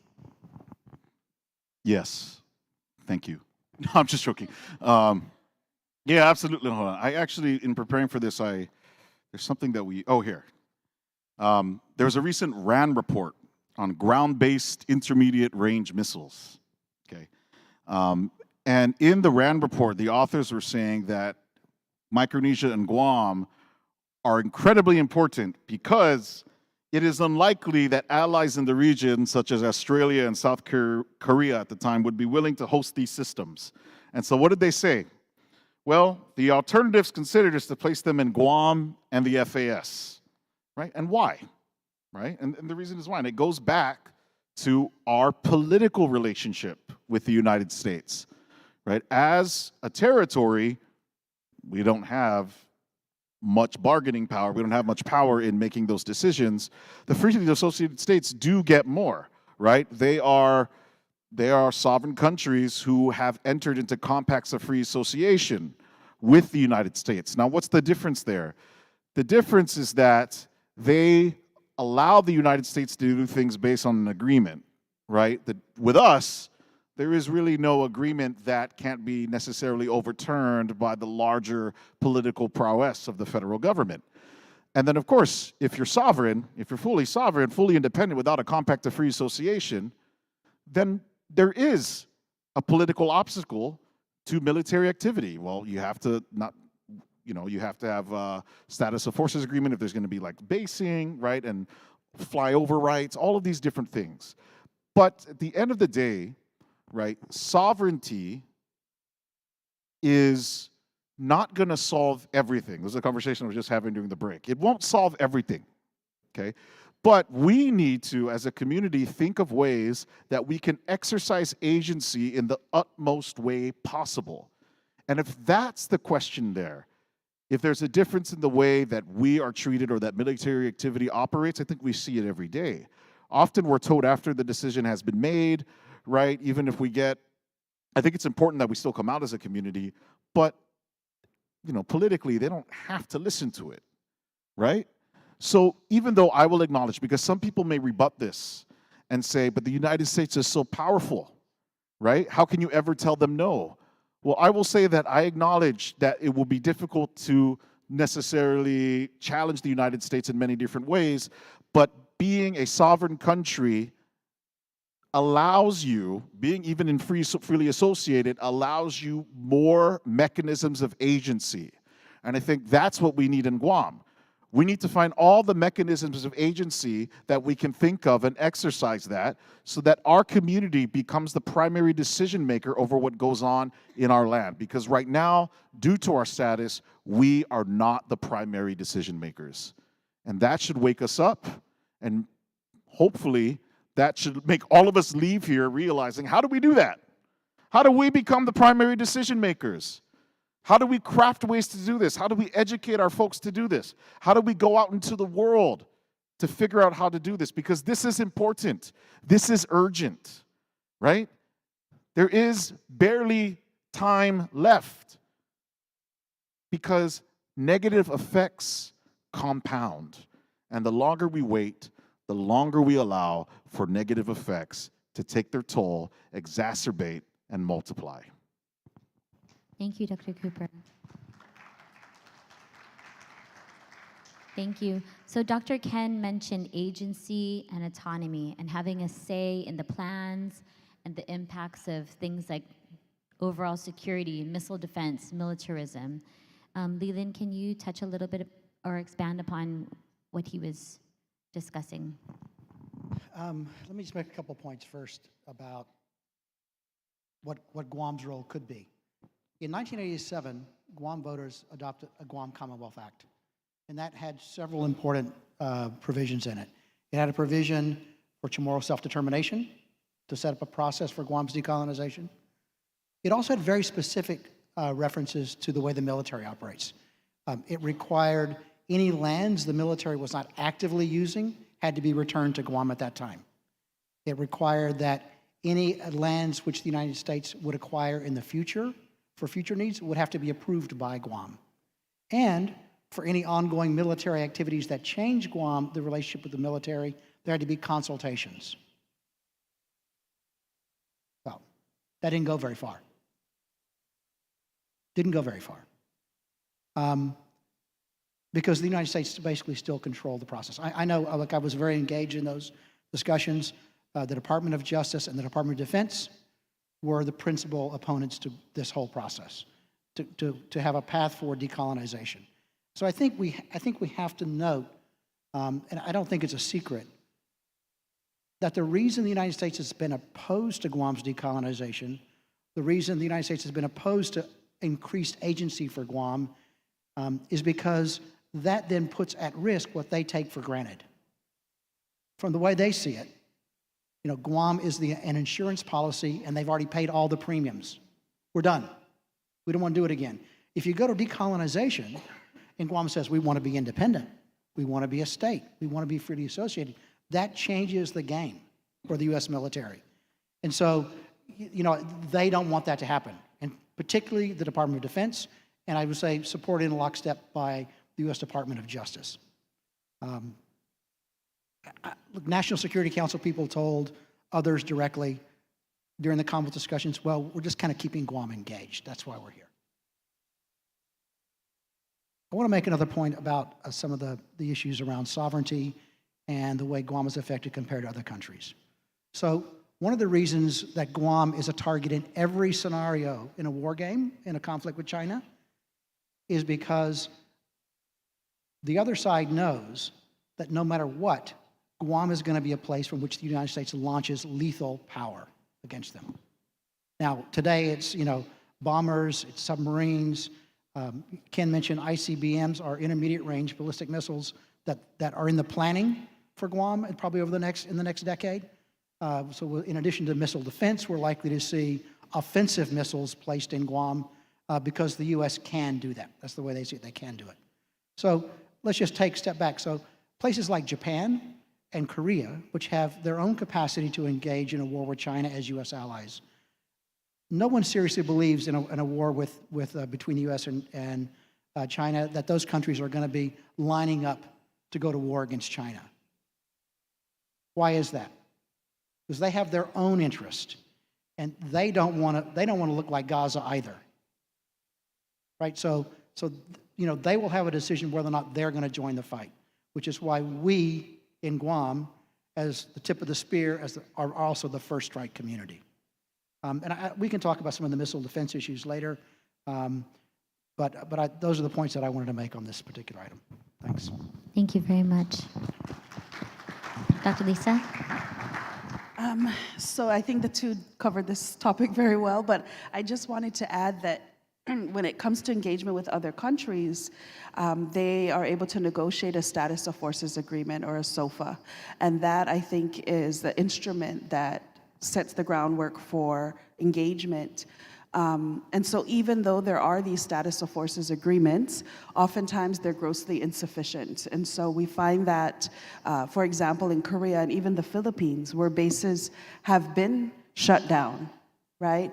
A country like the Philippines had the courage to say, even though, more current times it's a little shifted, but at one point they had the courage to say, no bases here, and an attorney who was on that panel, Attorney Cora Fabros, I asked her once, I said, how did you manage to do that?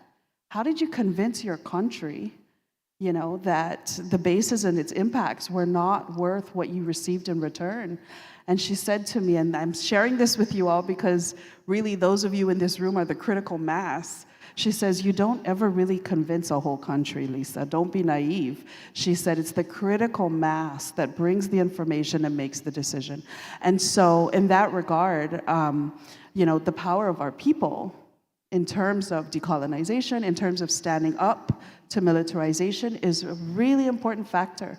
But even if we negotiated those status of forces agreements, the deficiencies oftentimes lie in, for example, cleanup. So when a base pulls up, as they had done in the Philippines, the environmental disaster and calamity that they left behind, there was no provision for cleanup. So the Philippine folks had to figure out, and they mobilized the community. One of the many Senator Gordons from Olongapo actually was in one of our conferences years ago, hosted by the university, and he shared how they mobilized the community for cleanup. So at that level, it's not necessarily, it's not necessarily an end all. So just want to see.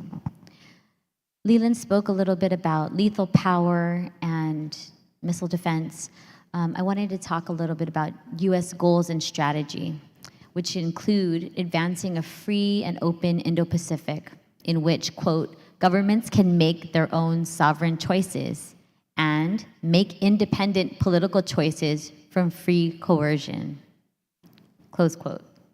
How does Guam fit into this strategic framework? And does our territorial status inhibit us from achieving peace and security in our region? Wow. Isn't it ironic that the U.S. strategy for the Indo-Pacific is dependent on people's ability to make sovereign choices? And yet the place from which the United States projects absolute power into the region has no sovereign choice. And the reason it has no sovereign choice is because the United States has denied the people that sovereign choice. Think about it. Guam exposes the hypocrisy of the stated goals of U.S. strategy in the Indo-Pacific. But let's be fair. This is just campaigning and marketing. If you really dig into it, what the United States says to other countries in the Pacific, well, your sovereign choices are important. So if we feel like, and this is very clear from U.S. officials and Australian officials, if we feel like your sovereignty is somehow being infringed on by others, China, then we'll step in for you. And it's what people call, we're getting a demand signal from people in the Pacific for us to become involved in their affairs. So it's important to understand that this sort of high-level marketing campaign around the Indo-Pacific strategy is really an attempt to define the other side in the equation, because the other side is coercive, they're autocratic, whereas the United States and its allies are free and open.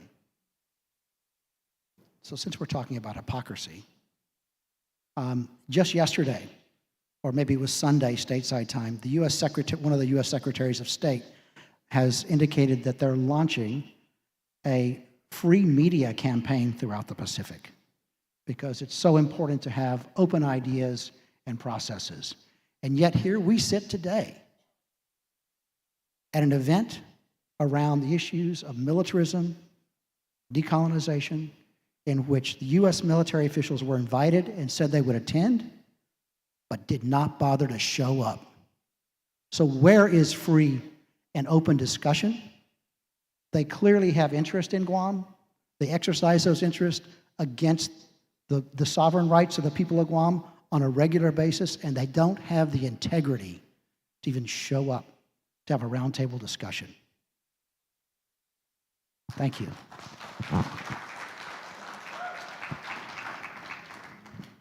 Thank you. Dr. Cooper?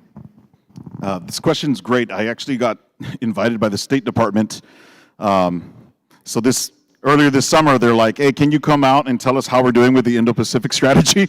So I was in front of the State Department, and I did a whole thing. So I'm actually just going to read some of what I said to the State Department's face.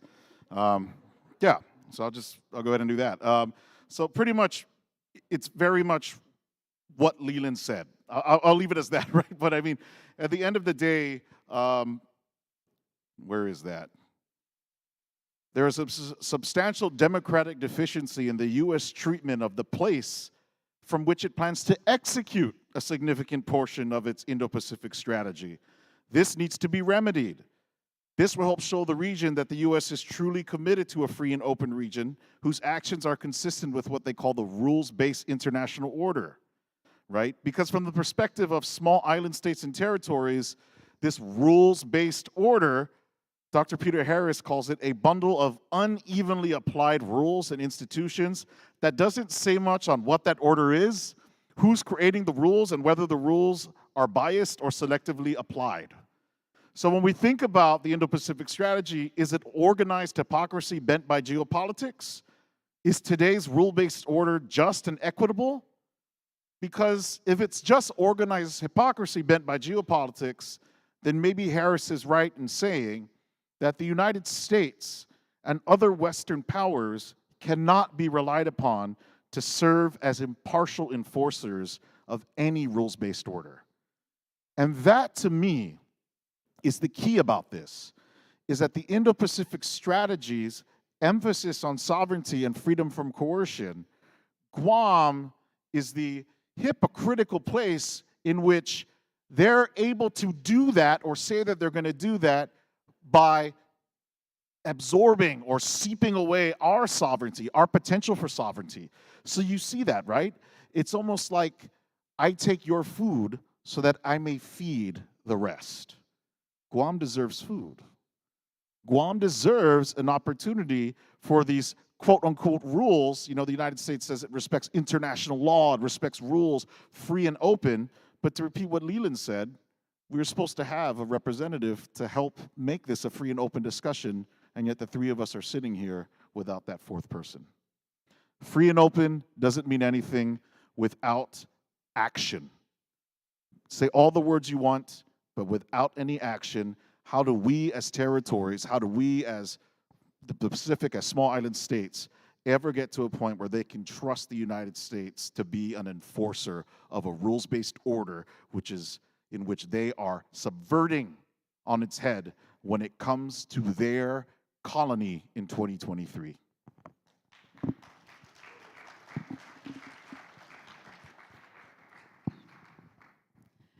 Wow.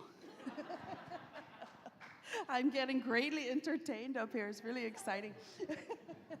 I just wanted to go back to kind of something that's been alluded to earlier, and that is the non-consultation, obviously, with us as people on the ground, as the indigenous population. In 2006, when the US entered into the accord with the government of Japan to transfer 8,000, at the time was the number, military Marines to Guam from Okinawa, we were not consulted at any place, in any mechanism, not even our governor's office. The way we as a community learned about the military buildup was from mainstream media in Japan. Not even US mainstream media, but Japan, right? What more dehumanizing, right, kind of, you know, you talk about consultative process. Honestly, I get invited to all of those things and I don't ever go anymore. I don't go because it doesn't make a difference. And so when we fast forward in time, you had the announcement in '06, and then we were under the Calvo administration, and there was all this, okay, we need to plan. We need to engage the Department of Defense in planning, and we had all these big, huge committees, CMTF. I don't even remember what the acronym stands for anymore. But we would have these meetings supposedly across the table with our DoD counterparts in terms of planning, and they had one consistent response. They really don't know, and everything is pre-decisional. Favorite word, pre-decisional, and that they couldn't really inform the decisions because the decisions were made above. So even in that process, it was defunct, right? And all we were asking for as a community was transparency, right? Let us know what your plans are. And the only time that was revealed to us was in the draft environmental impact statement process, the DEIS, to which we as a small island community of 160-ish thousand people submitted 10,000 comments. Unprecedented in US DoD history. They've told us that themselves, because I got General Bice's presentation, right? So I quote it all the time. But, you know, what can be more disempowering, right? We go to the scoping meetings, you prepare your testimonies, and guess where they would have you submit your comments? Literally, white trash cans, right? So you put your testimonies that go into the abyss, and then after this 10,000, you know, I'm looking out at tables and I'm seeing all the faces of people that organized this process, right? After 10,000 comments, the only difference between the DEIS and the FEIS, which was the final environmental impact statement, had to do with wastewater treatment. Wastewater treatment, because the US EPA rated it, gave it the lowest rating possible in terms of their plan. And all they did was took their plan and stretched it out over time so that it will have less of that significant impact on our infrastructure, as though all the concerns we brought up in terms of safety, in terms of sustainability, in terms of our culture, in terms of our sovereignty, never addressed. Right? So we're really, you know, I always, you know, I'm sure all three of us on this panel get interviewed by media from Japan, the US, all over the place all the time. And so they'll always ask us a whole bunch of questions, and we do the best that we can, and then they will always ask at the end, is there anything else you'd like to say that we didn't discuss? And that's where I always remind, and I said it earlier, I'll say it again. Democracy does not live here. In addition to that, and this is really something I say for us, our relationship with the United States is not one that is based on love. We might have loving feelings towards the United States in that post-World War II sentiment of patriotism, but it doesn't exist. It is not one based on love, and it's for that reason that we really need to represent our own interest.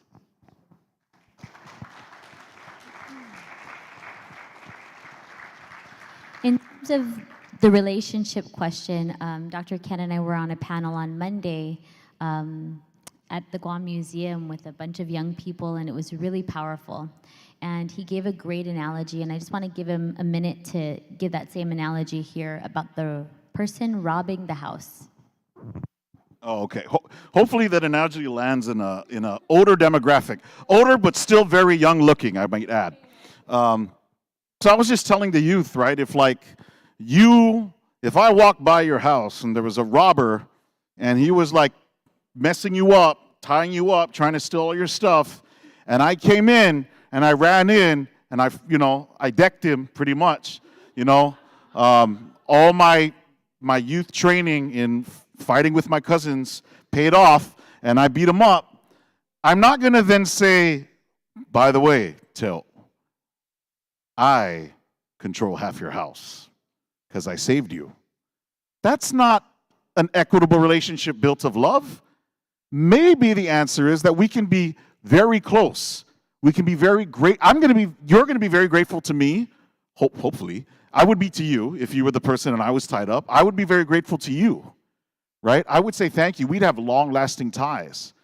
But if you try to abuse that and say that just because you saved me from some guy who's trying to steal all my stuff in my house, I don't even know what I have, but he's trying to steal it, that doesn't give you the right to make decisions for my household. That is not a fair relationship. That's not even logical. With that metaphor, all of you would be like, hell no. If I tried to say that to you, you'd probably call your cousins to beat me up.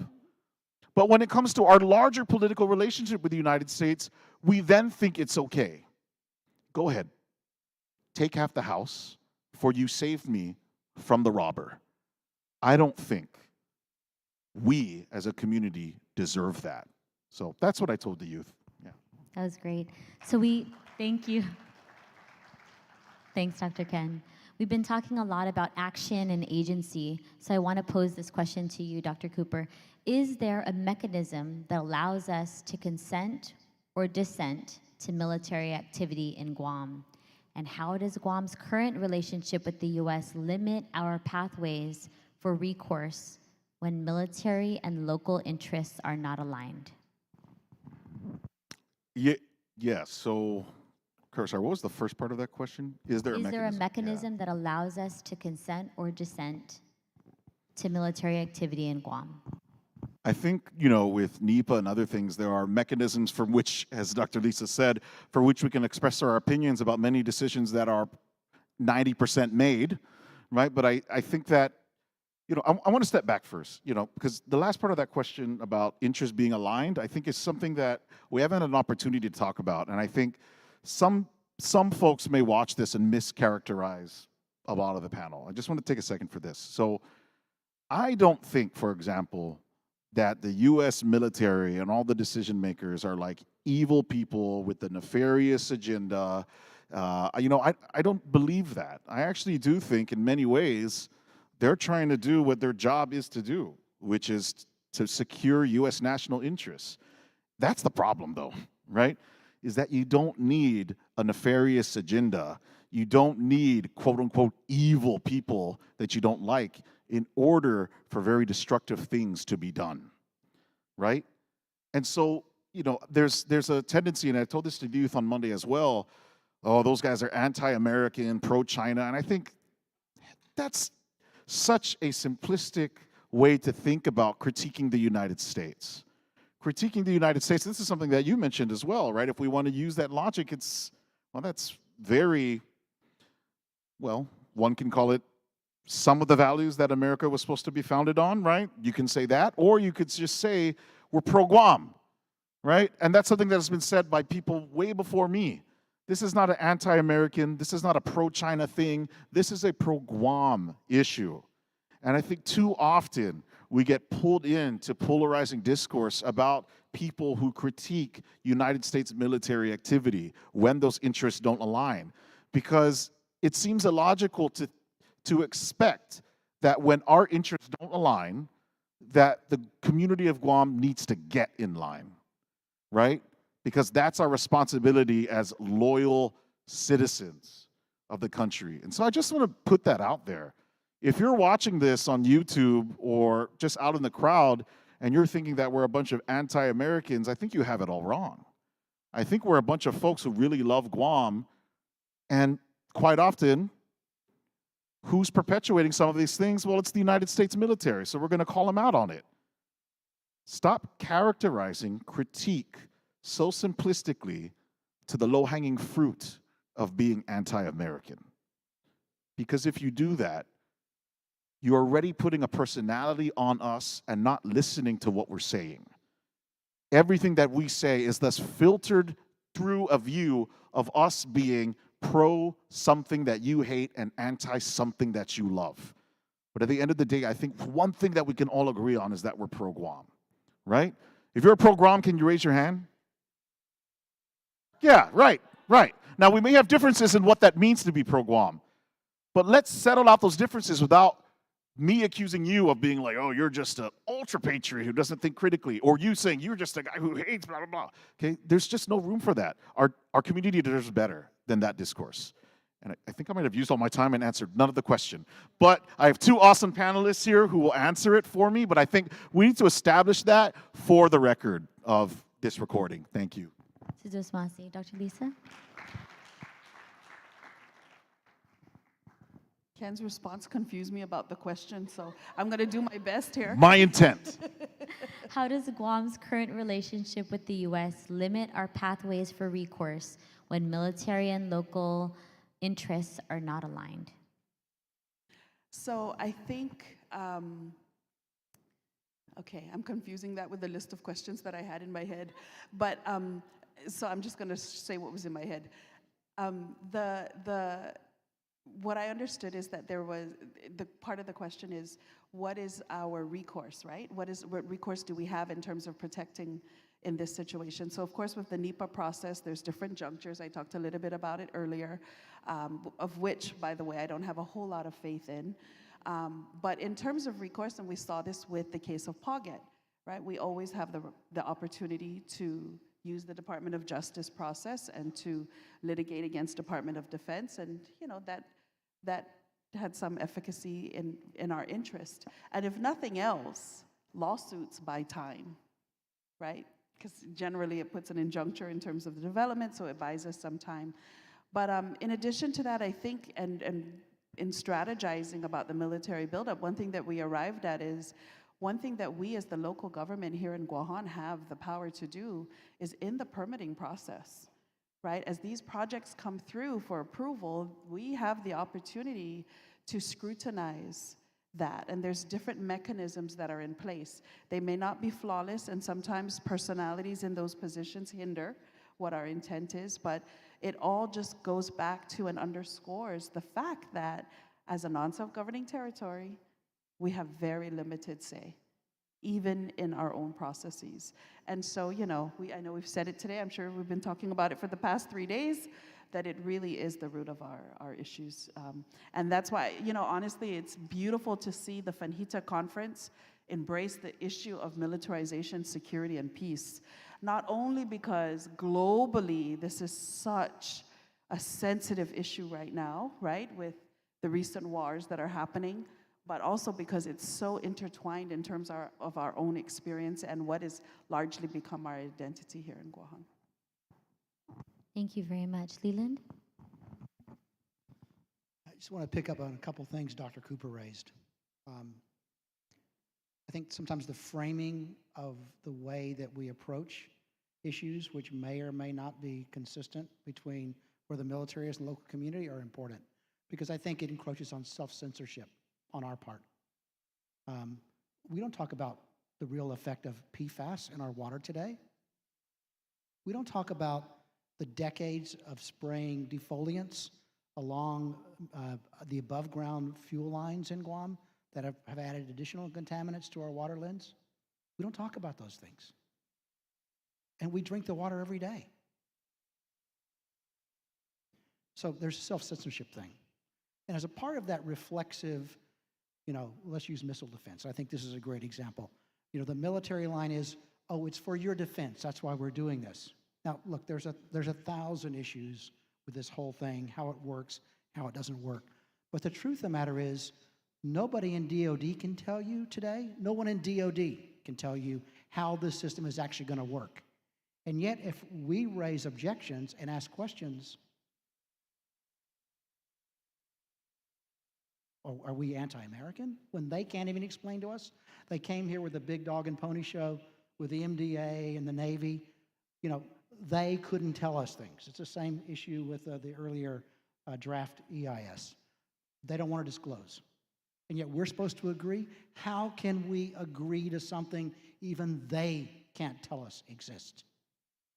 So, the point I'm making is we have self-censorship, and then we have the inability of the other side to communicate clearly, to disclose what actually is going down. And in that gap, my point is, we may not even know the difference between what the military is doing and what our interests are.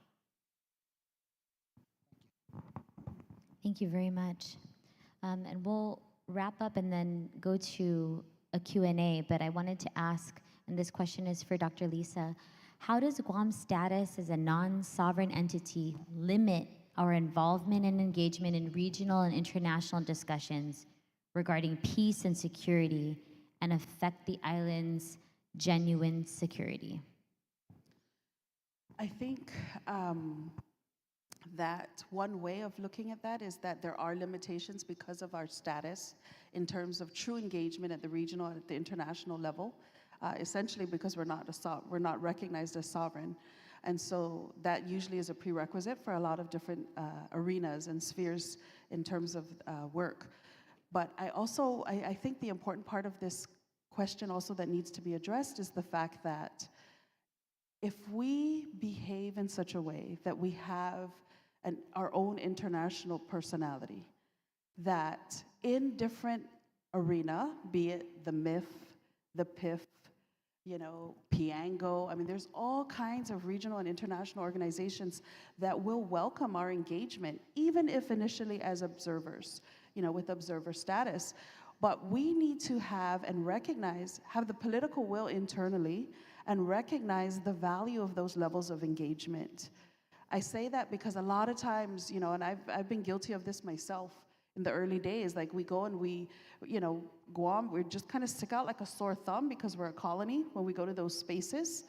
But honestly, an older Tahitian man told me when I was attending a conference in Vanuatu many years ago, because I asked him, and my interest was about funding, because by virtue of our political status, we are sealed out of a lot of funding opportunities that's available at the international community and level. And he says, no, not even for funding are you sealed out. He says, but you have to build a relationship. And I think that's really critical. We in Micronesia understand that. We in the Pacific understand the value of relationships. And if we take the time to foster that, they will come to our assistance and aid. One that comes to mind also very readily in my head right now is the NFIP movement, which is so critical for everything that we're talking about in these 3 days, right? The intersection of our political status with peace, and of course was largely motivated because of atomic testing in the region. But if we take our rightful seats, and forge the relationships, we will be able to garner that support. Thank you so much for that. Leland? So in the interest of time, I'll try to keep this very short. I think fundamentally, it's got to be about advocacy for Guam. So there are channels available to us on the governmental side and on the non-governmental side. On the governmental side, and I think probably even on the non-governmental side, I think we have to recognize there's a great deal of suspicion if you're from Guam about what you're doing there, because everyone automatically, I think reflexively, ascribes to Guam as being associated with the U.S. military, as being an agent of the U.S. government. So that's a real obstacle to places like the Pacific Island Forum and the way South Pacific Island countries see Guam. But we still have to go there. Like, the only way you get beyond that perception is to be there consistently and to express Guam's interest and Guam's views and to build a relationship. On the non-governmental side, advocate like hell. Like, NFIP is a good example of going many years back, but the kinds of things that Protei Letekzan are doing, those kinds of things are important to establishing a personality in Guam that gives Guam cred beyond what people would normally ascribe a representative from Guam as being. Thank you, Dr. Cooper. Yeah. I was down in Canberra last year speaking with folks from the South Pacific, and the day before the conference started, news came out that Guam wanted to be a full member of the Pacific Islands Forum. And a dear elder, Dame Meg Taylor, pulled me to the side and said, this is going to be a Trojan horse for the United States to affect our issues, right? Which is why, I was saying, well, associate membership is way different. We have to acknowledge that, right? The Pacific is right in saying that maybe being full members of these organizations may allow it to be Trojan horse aspects, but we still are a Pacific island that need to be involved regionally. And so I think, to answer the question, how does it limit? The simple answer is that we don't control our foreign policy to the fullest extent, and as a result of that, we don't control our international destiny in the world and how we engage with the geopolitics of the region to its fullest extent. And the reason why I'm saying to its fullest extent is because I agree with what Leland and Dr. Lisa are saying, in that Guam, as a non-self-governing territory, as a Pacific island, we still have avenues of engagement with the world, and that we need to commit to those avenues of engagement. Right? I think a coordinated external affairs office for the government of Guam could be good, right?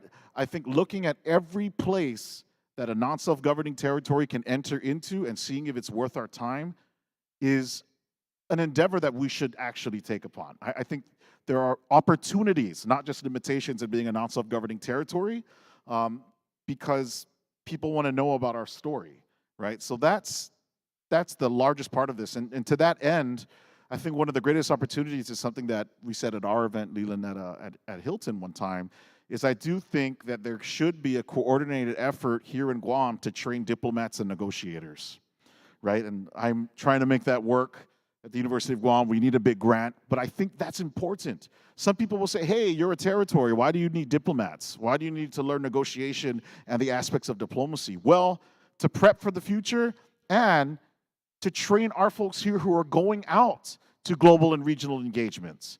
How do we speak with a Guam voice? Well, we need to train our folks in the history of what we have done. We need to coordinate our message as Guam.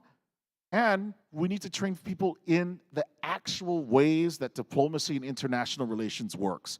I think that's one of the easiest things that we can do with some funding is a diplomat training program that will expand the avenues that we can engage in what some call paradiplomacy, right? The diplomacy of non-sovereign entities, and there is no one else you need to talk to but Dr. Carlisle Corbin sitting over there, who is a foremost expert on this and hopefully will help in the training of our diplomat training program.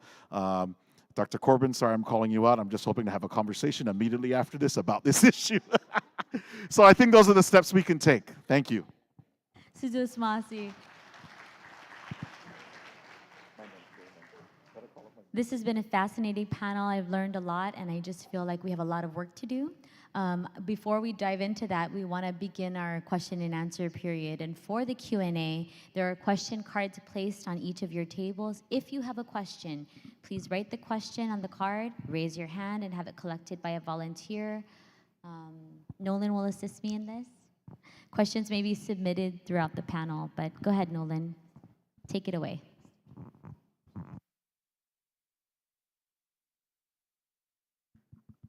And you can direct your question at all of the panelists or specific panelists, up to you. Please identify yourself.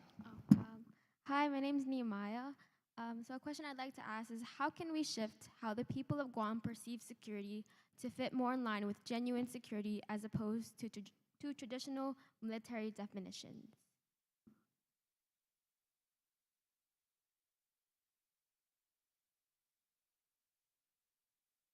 Dr. Lisa. I think that's the magic question and the point of these 3 days, right? But I got to tell you, as a person who's part of the International Women Network of Women Against Militarism that created that definition, you know how awe-inspiring it is that there's even an agenda built around it on Guam? I don't know how Guam caught attached to that word of genuine security as a concept, but I think ultimately that, to answer your question, it's about personally decolonizing. Right, so I've gotten a lot of flack about saying this publicly, but I'll say it again. There's the political decolonization process, which is what our commission is tasked with. But we also embark on our own personal decolonization journeys. Read your history. I personally never took a Guam history class my entire educational career, but make it your business. Read, learn, get in touch with your indigenous identity. And if you're not indigenous on Guahan, we welcome solidarity and support, right? So look at ways that you can support our process of decolonization, because that's really at the core.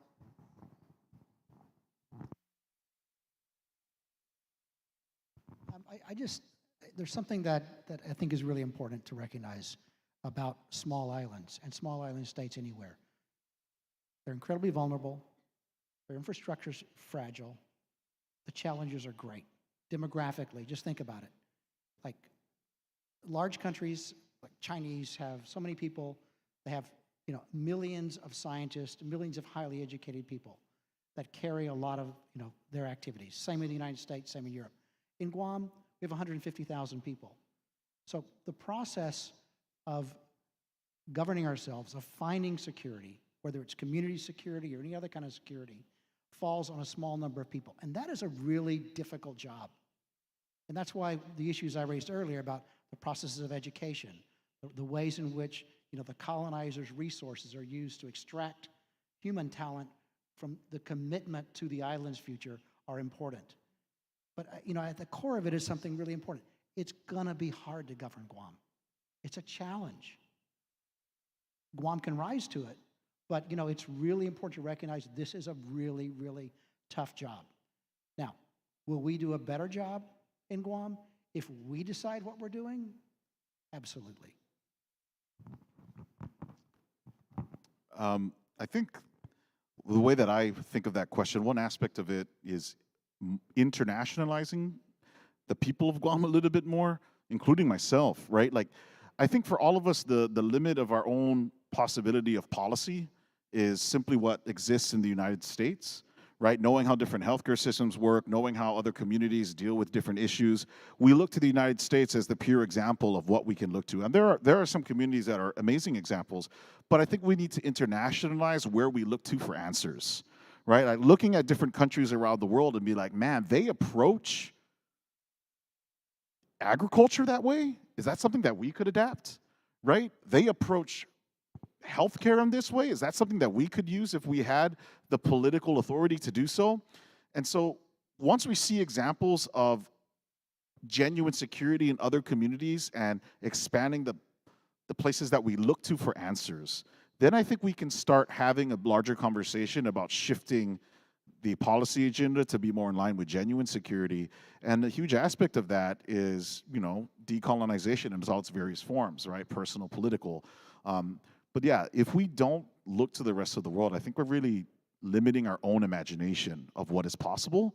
And that, the limited imagination that sometimes our community can have, including myself when I was growing up, right? And in many other aspects even today, reinforces that the way that we're doing things is the only way that we can do things. So that's how I would address that. Thanks. Thank you so much for asking that question. Sure. What are some examples of infrastructure that Guam can implement to advance civil defense and public safety as seen in Taiwan and Japan? Who does this responsibility for civil defense and public safety lie with? Are they fulfilling this responsibility? We'll go with Leland on that one first. Well, so, you know, does anyone really expect that the government of Guam is going to defend the people of Guam in the event of an attack from the North Koreans or the Chinese? Really? The government of Guam? How is it that if the military's bringing the heat, all of a sudden the government of Guam has the responsibility of civil defense to take care of everybody? I mean, it's baloney. So, I mean, we need to have an honest discussion in the community.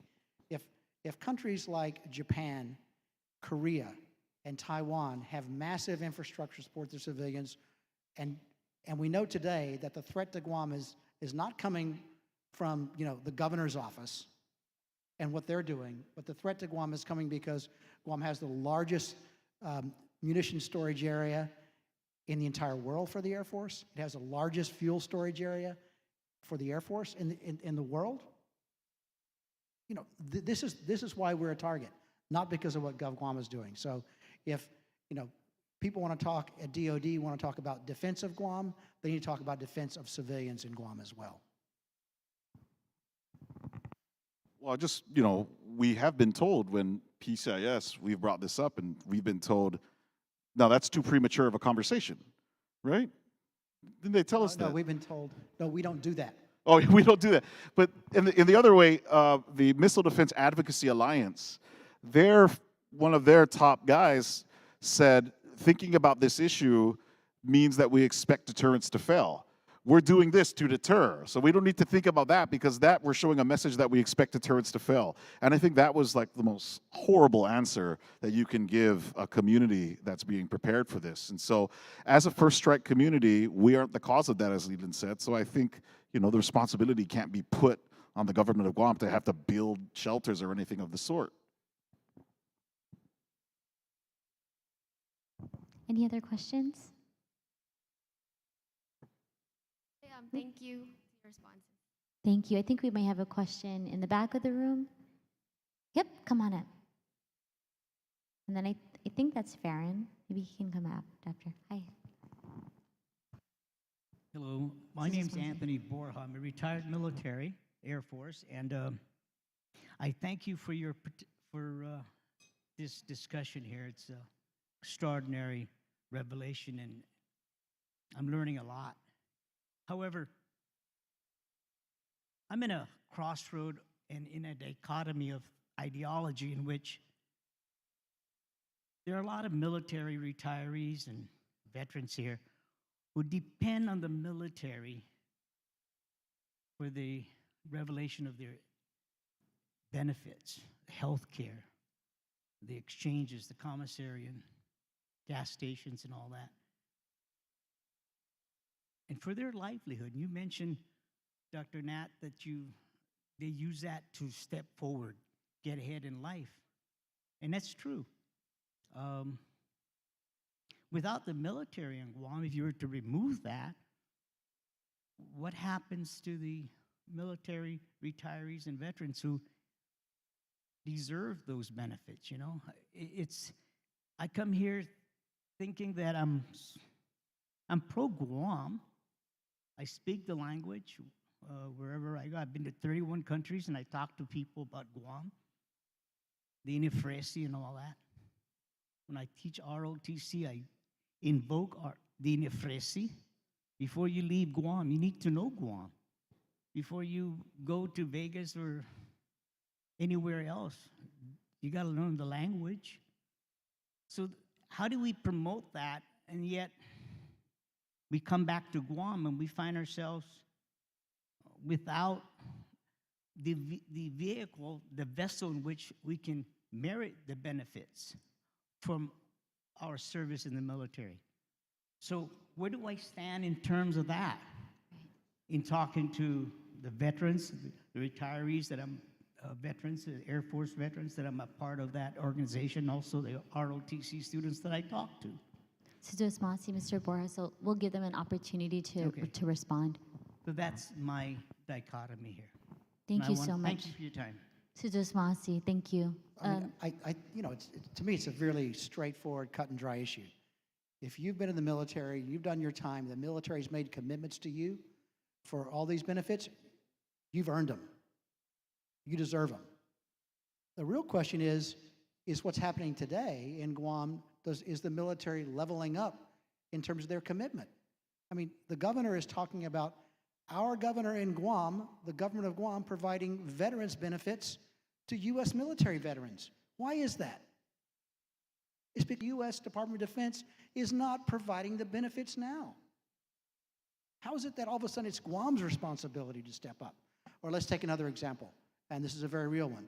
Palau, which does not have a military presence, has many veterans. Palau, as a freely associated state, has called on the United States and is making them step up. So, look, if you have a benefit, you've earned it, and you deserve to get it, no matter where you are, whether it's Guam or anywhere else. Thank you so much. Dr. Lisa? You know, I just wanted to share that what you articulated very well, Senor, is the duality that we all live with, being from Guam, right? I shared that I worked on the military base for 2 years. What I didn't share is that I was raised on Department of Defense money. My mother worked at SRF from the time she was 19. I also say that that's probably why she had a young death, is because the toxicity at Apra Harbor. So you see the dualities that we're all living with. I think it's really important, and it's a very slippery slope for us when we deconstruct militarization here on our island, because what we're addressing really largely is the macro systems, the systems that are oppressive, right? The systems that are not fair, the systems that violate our rights. Just because you're a military member does not mean necessarily, this is not an attack on you, and I think we just need to say that up front. One of my other lives is I'm a therapist, and I work with vets, many of whom are in our Chamorro arts, are at the forefront of doing the most amazing things in terms of preserving our culture, you know, and that duality that you mentioned, I think it's a question that each of us has to wrestle for ourselves, right, in terms of how it affects who we are and what we choose to do in the service of our own community. Sudos Masi for the response. And thanks again, Mr. Borja, for raising that very, very important question. Dr. Ken, did you want to respond to that as well? I'll just say, you know, Señor Jesus Masi, I think at the end of the day, a lot of that comes down to, you know, Guam's democratic deficiency, right? And sort of not having the political power to advocate for, you know, more benefits, and not only more benefits, but access to the benefits that our veterans are supposed to have. I just helped a veteran group apply for a grant, and hopefully they get it. But in that process, in discussing this with them, one thing that really came to the table was just that issue, democratic deficiency. It's like, wow, you know, I mean, a lot of times the United States military goes out and fights for democracy, and in many ways or not, and then our veterans come home and come back to a place that, you know, as Dr. Lisa said, democracy doesn't exist in its fullest form. And so I think we have to resolve the democratic deficiency through decolonization, and I think that is an issue that will help bring, you know, honor and justice to the veterans as well. Sejus Masi. And I think we're being told by our boss, C. Nolan Flores, that we're going to end our panel and pause for a group picture and then maybe head to lunch. So we definitely don't want to stand between all of you and lunch. So I'll hand the mic over to Melvin. Sejus Masi. Sejus Masi, Senator, and thank you, Dr. Cooper, Dr. Natividad, Mr. Leland Bellis. Can we give our panel a round of applause, please? It was a fantastic panel, a lot of really great questions. I know that this issue is very complex, and I'm sure there's a million other questions that you folks have. We didn't even get through all of the questions that came through to the conference staff, but you know, that's why we have lunch here. So I hope that you folks will take the opportunity to engage with the subject matter experts that are here in the room. There's quite a few of them, not just the folks that you saw on stage today. But before we get into lunch, if I may ask each of you to join us on stage, what we're going to do is take a group photo. We're going to try to squeeze as many of us as possible up here, and we'll use the front row as well. So if everybody can come up and be a part of our documentation of this conference, so that you can be in the slideshow next year or tomorrow, you know, since Ethos produces slideshows fast.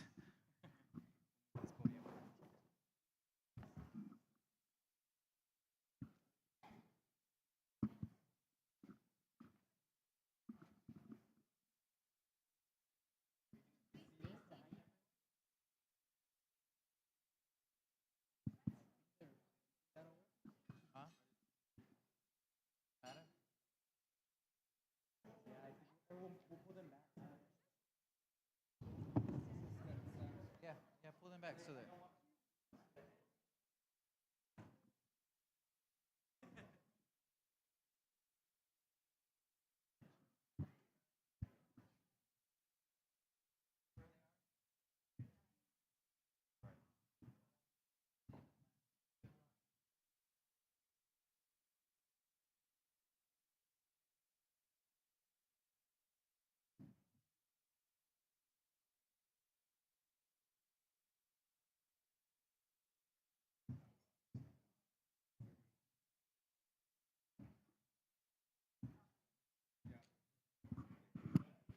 Okay, I got to direct traffic on the mic. Okay, thank you. If you can just follow the line, there's another staircase right here on the side if you want to enter to my left. Please come up on stage. Yeah, and we'll do the bottom row as well, because I don't know if all of us will fit, but let's try to get as many people up here as we can.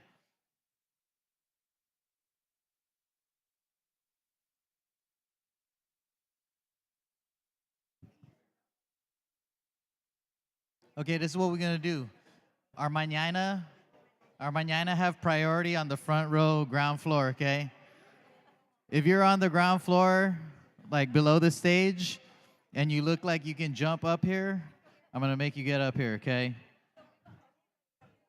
Yeah, we're gonna try to get everybody up in this area so that we can get a full photo with this awesome backdrop. Yes. Okay. We're gonna need this stage row to move up if we can, and then maybe we can even like make 2 rows and then 1 drop so we can all fit. Okay, where's my edge?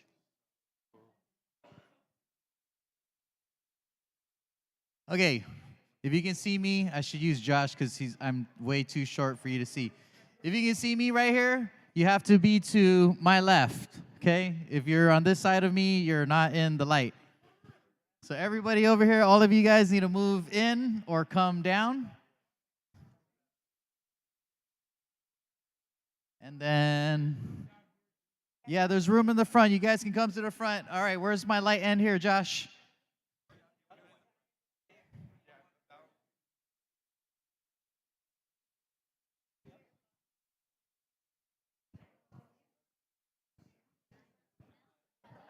Huh? I'm gonna be photoshopped in. Just kidding. I'm gonna fit in. Is it possible to just get house lightings more or spread out the spots so that, because we're not gonna fit on the squeeze, man. Okay.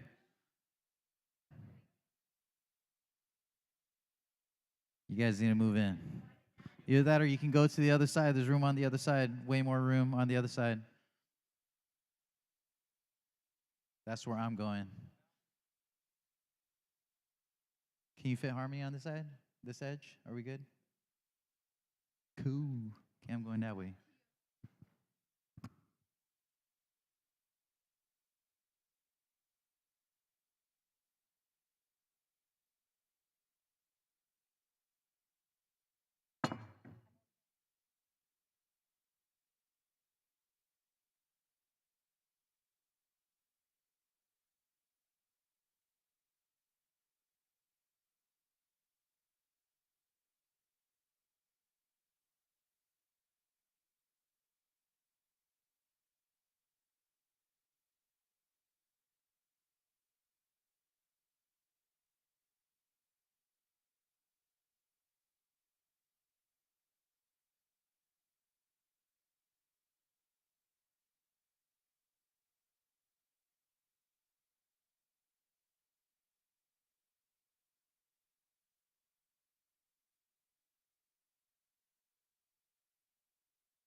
Okay, if I may, if I can ask each of you to remain standing, I would like to pass the mic to Mama Lou Menglotnya, who is one of our traditional practitioners. She's a Zoamti.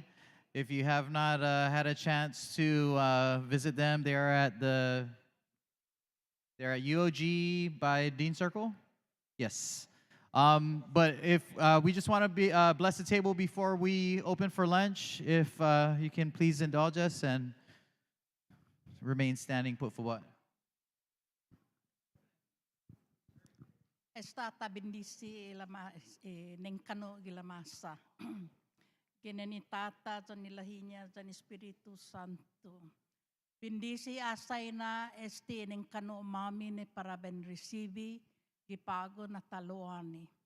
Asay na bendisi loki todo imanggay gigwini za ipas ugay gigi za hamzo. Say na maasi. Kinani Tata, sa nilahinya, sa Espiritu Santo. Amen.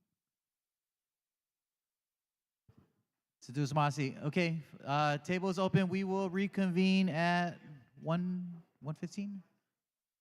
Oh, 1:30. Okay. The second panel for the afternoon begins at 1:30.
Hafa day, everyone. I hope you folks enjoyed lunch. We are going to get started in a few minutes, so if there's anybody out in the hallway or corridor or the restroom, please let them know to start heading back in. If you want to get something else to eat, I believe the table is still open, but we'll be closing very soon if it's not already closed. And before we start bringing panelists up, I'd just like to acknowledge that the Honorable Lieutenant Governor Joshua Tenorio is with us. Thank you for being here. Okay, if you can give us about, let's say, 3 minutes so folks can start getting back in, and we will be starting promptly. Thank you.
So, check 1, 2, 2.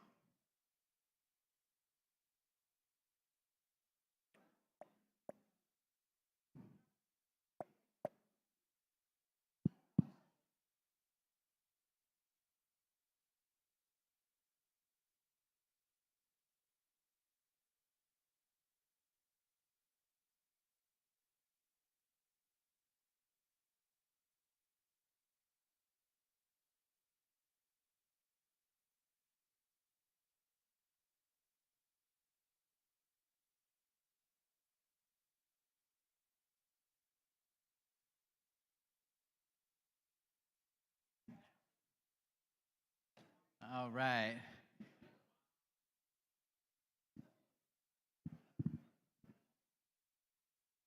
Hey, we are doing pretty good on time. I'm proud of us. Okay, we are heading into the last panel of day 3. It's been a really exciting morning. We had a fantastic panel this morning, great keynote. The last 2 days have really just been eye-opening for our staff, the community at large. We've been getting a lot of great response from folks who are following online. There are even people following, of course, our diaspora community in the continental U.S., but we have some international viewers as well. So it's really great that our conversation is getting the attention that it deserves. We're happy that all of you are still here with us. It's the late afternoon. Hey, I like that energy. Thank you. I appreciate that.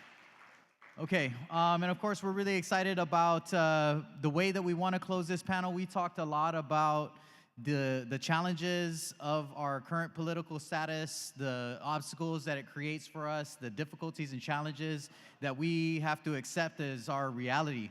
But this conference is not meant to be a downer, right? Our goal is empowerment. And so we think it's appropriate to end the conference with what does the future hold for us? And all of this really hinges around this idea that tomorrow's self-determination is the opportunity to decide for ourselves what our final political status, our permanent political status will be.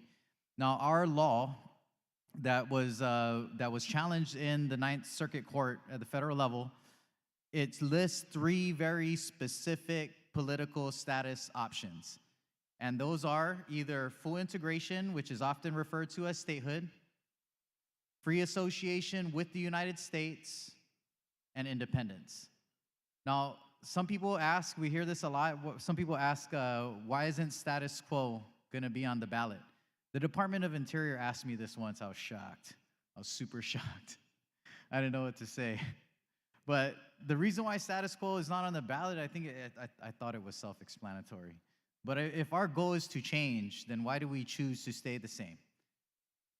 You know, having status quo on a ballot it convolutes the issue.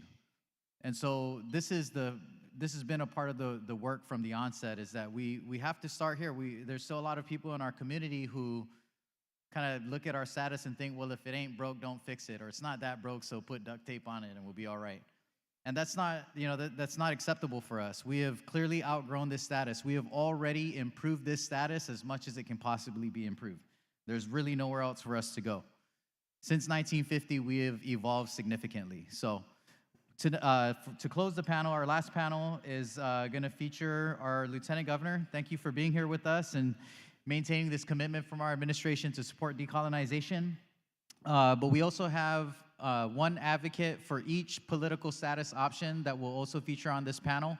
And so we're hopeful that you will take this information, that you will pick up a copy of the study. There's a lot of great information that is very detailed and kind of tailor-fit for our island in terms of what we can expect, what we have seen in other models around the world who have a different political status than we do. So our last panel is entitled, where am I? Man, my notes, I'm lost again. Oh yeah, Sovereign Futures, Charting Our Trajectory. Didn't I just say my staff is always on it? Always on it. Thank you. Can I get a round of applause for my staff? They've been working really hard all day. Yeah, I made them work on Sunday. Sorry guys, I appreciate you. All of us appreciate you.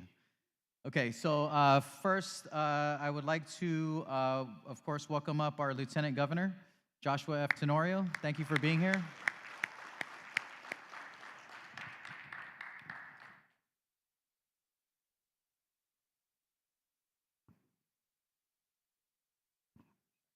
Oh, Javen first. See, I'm getting in trouble because I'm going out of order. I always, you gotta, principles first. I messed it up. Okay, our facilitator, please just delete everything I just said. You remember Javen from our first keynote? Please make some noise for Javen Santos, who will be facilitating this panel. I love that our facilitator is a youth, as appropriate. And of course, our Lieutenant Governor, Joshua F. Tenorio. Advocating for independence, please welcome Lola Leon Guerrero, Victoria Lola Leon Guerrero. Advocating for free association, please help me welcome Peter J. Santos.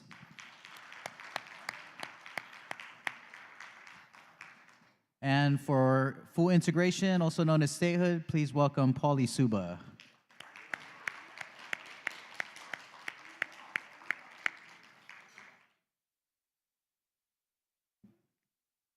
Hello. Thank you. All right. Well, thank you very much, Melvin, and thank you for making my job easier because you already introduced our panelists. So I think with that being said, we'll just get started and introduce a little bit of the context of this panel. So this panel will look towards Guam's future as a sovereign, fully self-governing entity and discuss how considerations of genuine security and peace may look under each of the three political status options. So for the past 2 days, we've been kind of talking a little bit about the current issues, and I'm really excited because this panel is looking into the future. This panel will also discuss steps that can be taken now to prepare Guam for political status change and the attainment of sovereignty. So let's get right into the questions.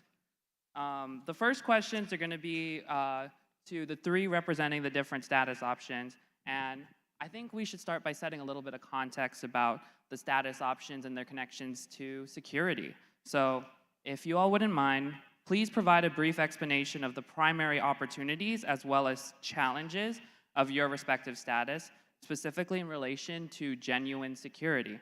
And we will start with free association, represented by Mr. Peter Santos. Thank you, Javen. So, under free association, of course, they don't say it in the title, but it's free association with the United States. As far as how that's going to affect the security of our region and specifically of Guam, it really isn't going to affect if we change to that status, because the U.S. wants to stay in our neighborhood, wants to be relevant, wants to be dominant in this part of the world. And they're the main provider of military security in this region, together with our allies like Australia, Japan, so on and so forth.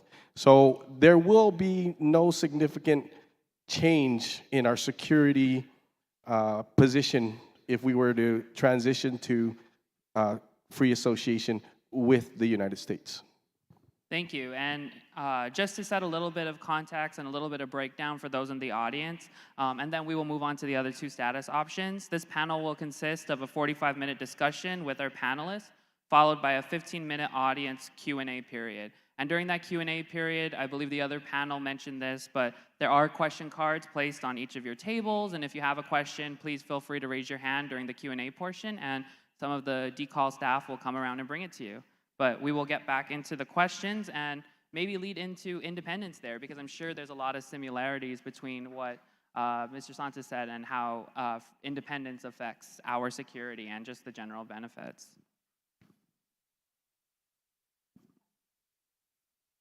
There we go, Hafide.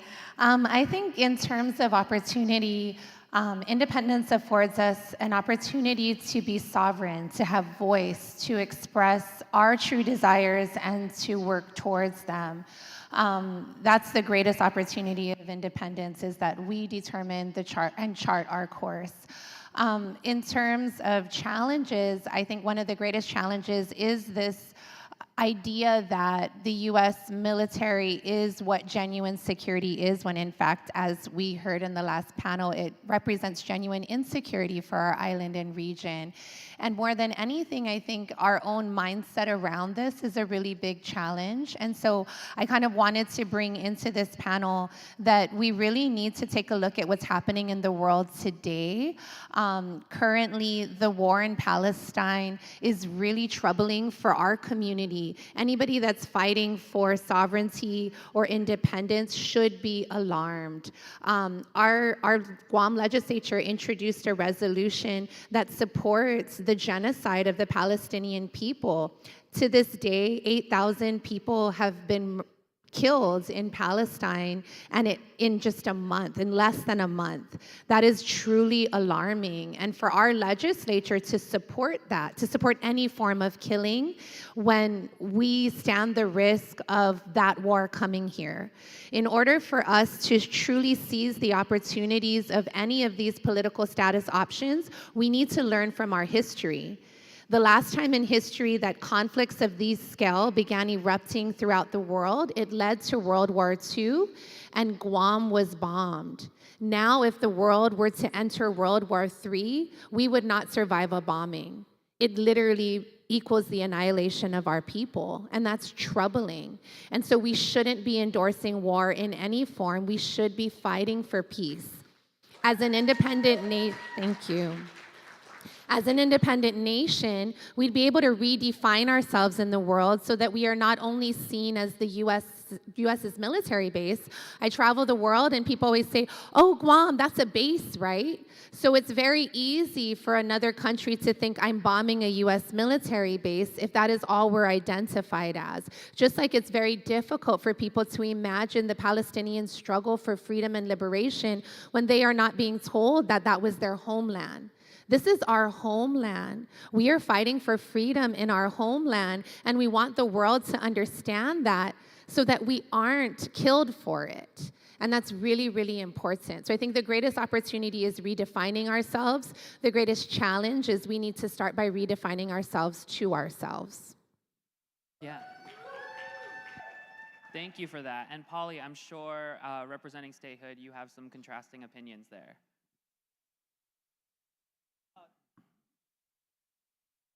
Not really. Genuine security is true representation. Right now, we're not getting it.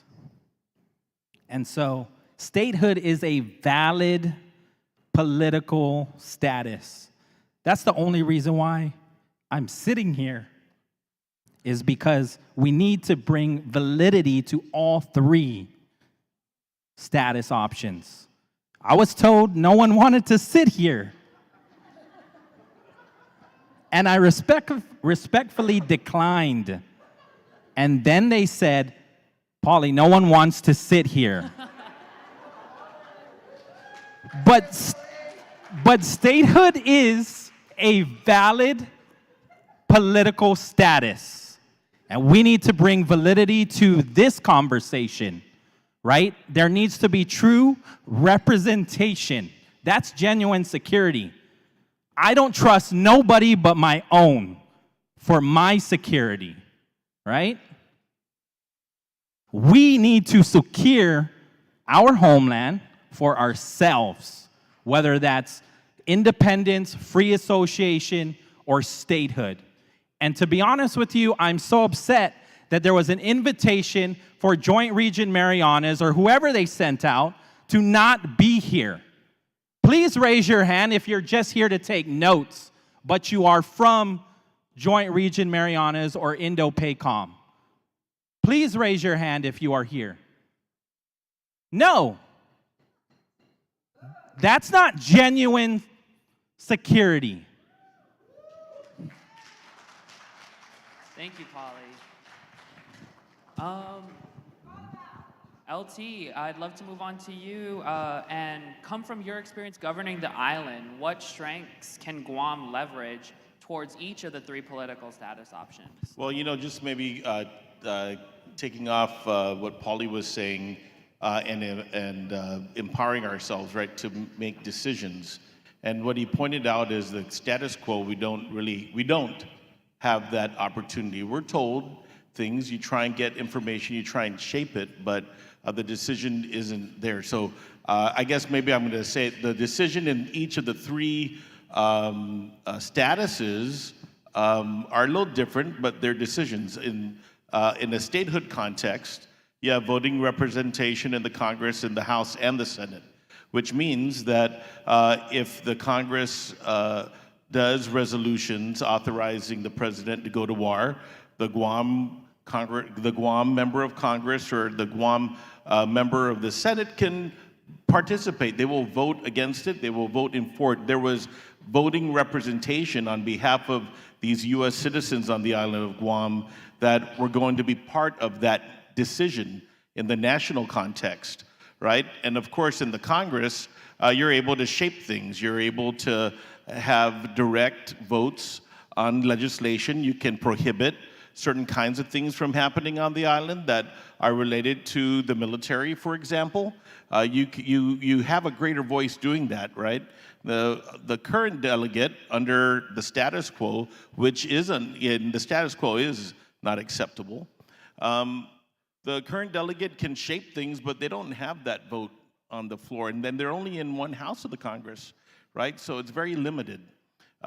So this is how we aren't directly part of that during statehood. Now, in free association, this is a negotiated status, right? We see three real examples in our region with the three freely associated states.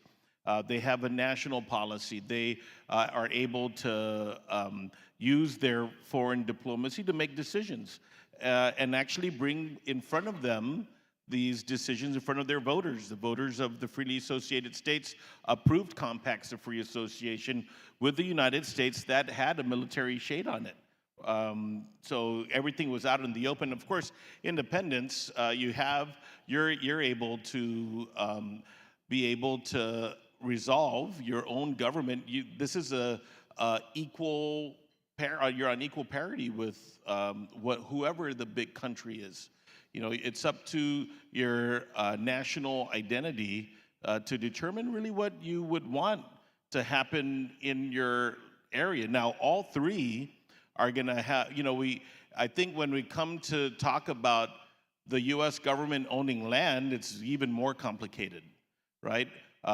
Does the U.S. government have rights to the lands in an independent Guam? It's debatable, right?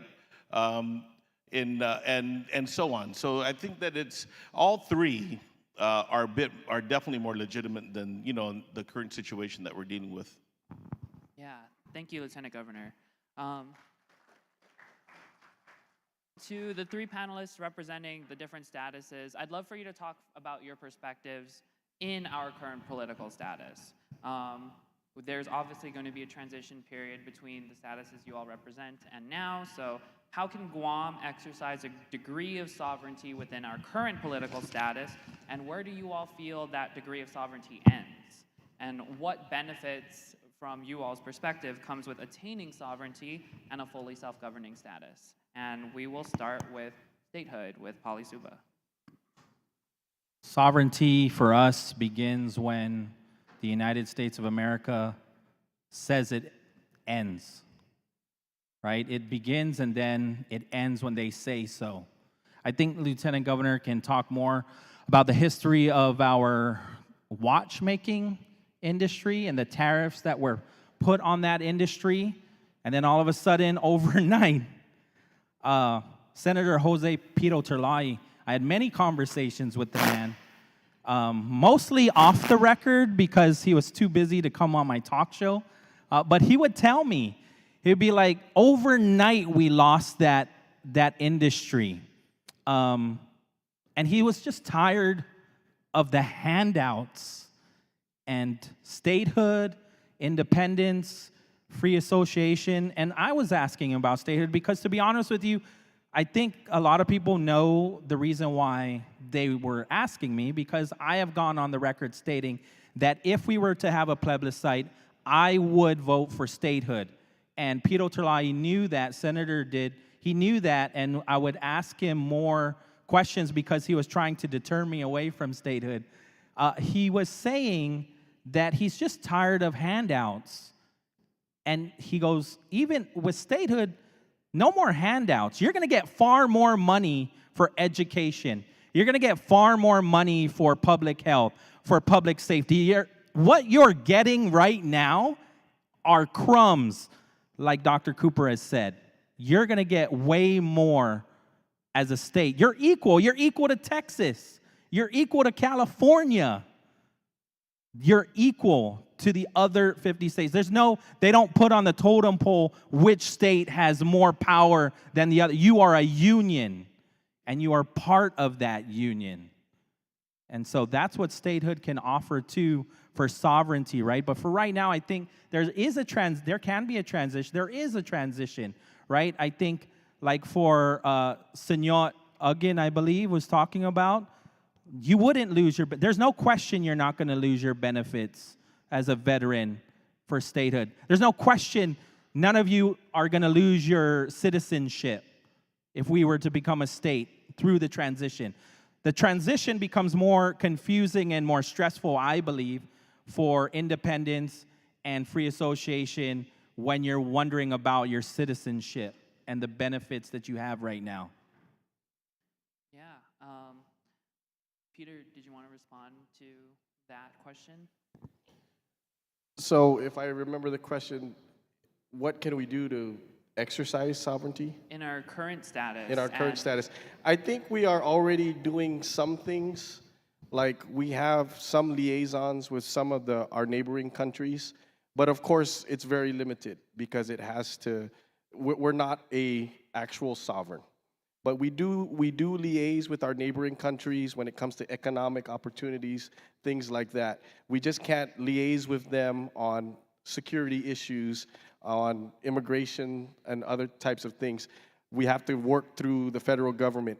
But in liaising with some of our neighboring countries about economic opportunities, that's, I think, right now, the only or the strongest exercise of sovereignty, if you will, that we can do and continue to do, and I think we should expand on that. Lola? Yeah, I mean, I think first and foremost, sovereignty, the ability to have choice and make your own decisions is a basic human right that we have and should never allow to be taken away. When we define it in terms of political sovereignty and we define it in terms of how the U.S. sees us, they believe they have sovereignty over the island, but we don't have to believe that. I think that we need to begin to act as sovereign people. We need to assert that human right we inherently have. I think that our government could do better at this by asserting itself in regional, international, and national forums at every opportunity.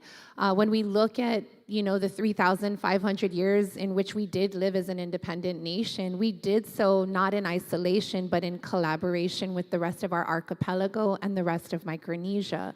Our ancestors traveled in their boats widely to trade, to learn from others, right?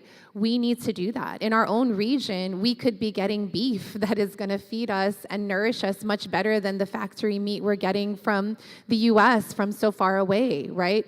We can't get good, healthy, nourishing food because we're restricted by the Jones Act currently. So why aren't we being more creative about how we get our food and what kind of food we're feeding ourselves? One of the biggest concerns when I advocate for independence is people's fear of losing federal assistance for housing and for food. But we can be more creative, as Austin shared this morning, about, ensuring that any kind of aid that's given to our people is also empowering them to grow food, right? That funding goes and supports local farmers. There are very creative things I don't think we're currently exploring.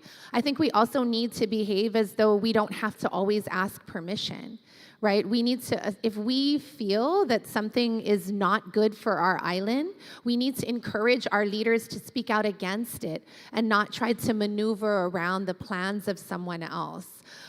If we don't behave as sovereign people, then we're not going to truly achieve it because we have to believe in it for ourselves and know that we're entitled to that. Again, independence is the true form of sovereignty, as the Lieutenant Governor pointed out.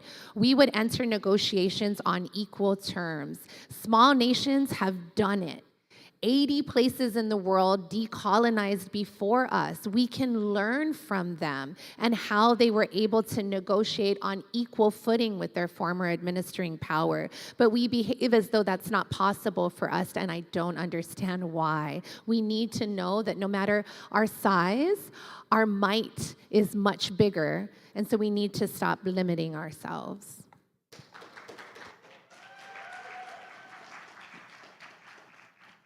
So Peter kind of mentioned a little bit about the international community, and this question kind of leans on that a little bit.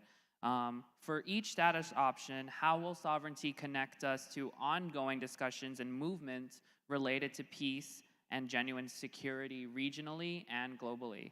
And we'll start with Lola.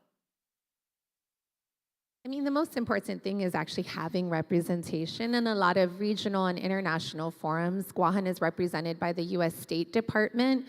That's not even the department that Guahan falls under, right? We are typically under the Department of Interior. So there's already a disconnect, right? Because our issues aren't necessarily brought directly to the State Department, nor is there a direct line, obvious line of communication, right? Hey, we're going to be representing you at the Pacific Islands Forum. and these are the issues discussed. What do you think? Like, that's not occurring. And so as a result, you see things like Challenger Deep being given away to the FSM, right? The Marianas Trench is a big part of our identity. It's literally called the Marianas Trench. And in a Pacific Islands forum, it was negotiated that now it belongs to the FSM. We weren't represented, we weren't consulted, right?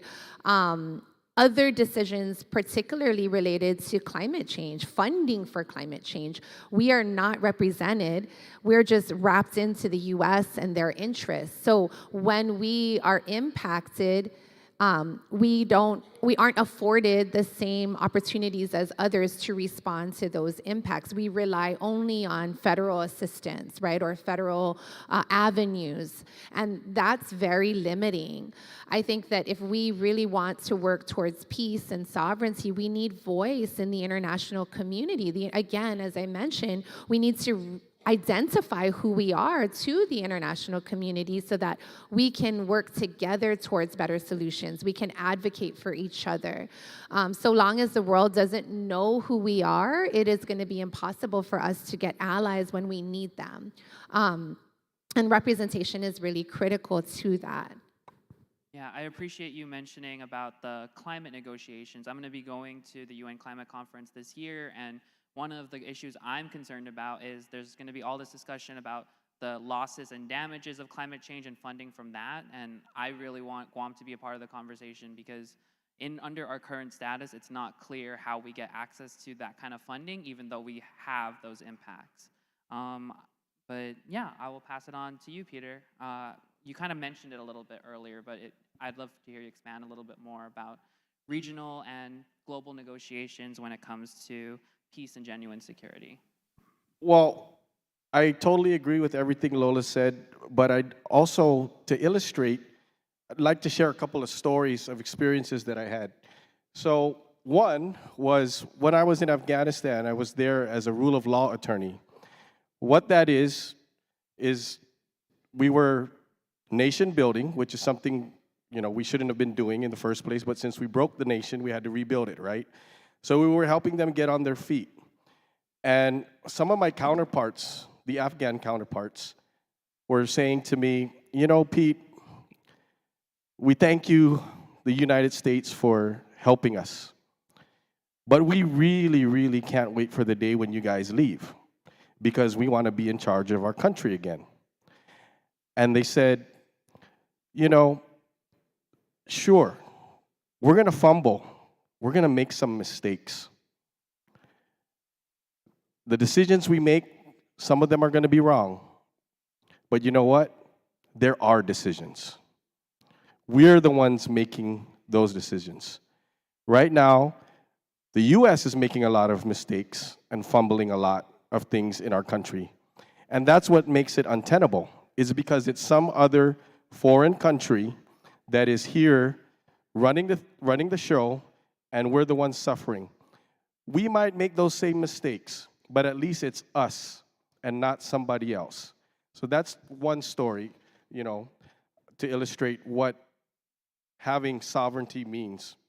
It's that principle of being in charge of yourself, right? And taking ownership of what's going on around you. The other one is I sat at the table representing the U.S. government, and at the table, sometimes the Department of State was there. And I had what I like to call a Carlos Taitano moment.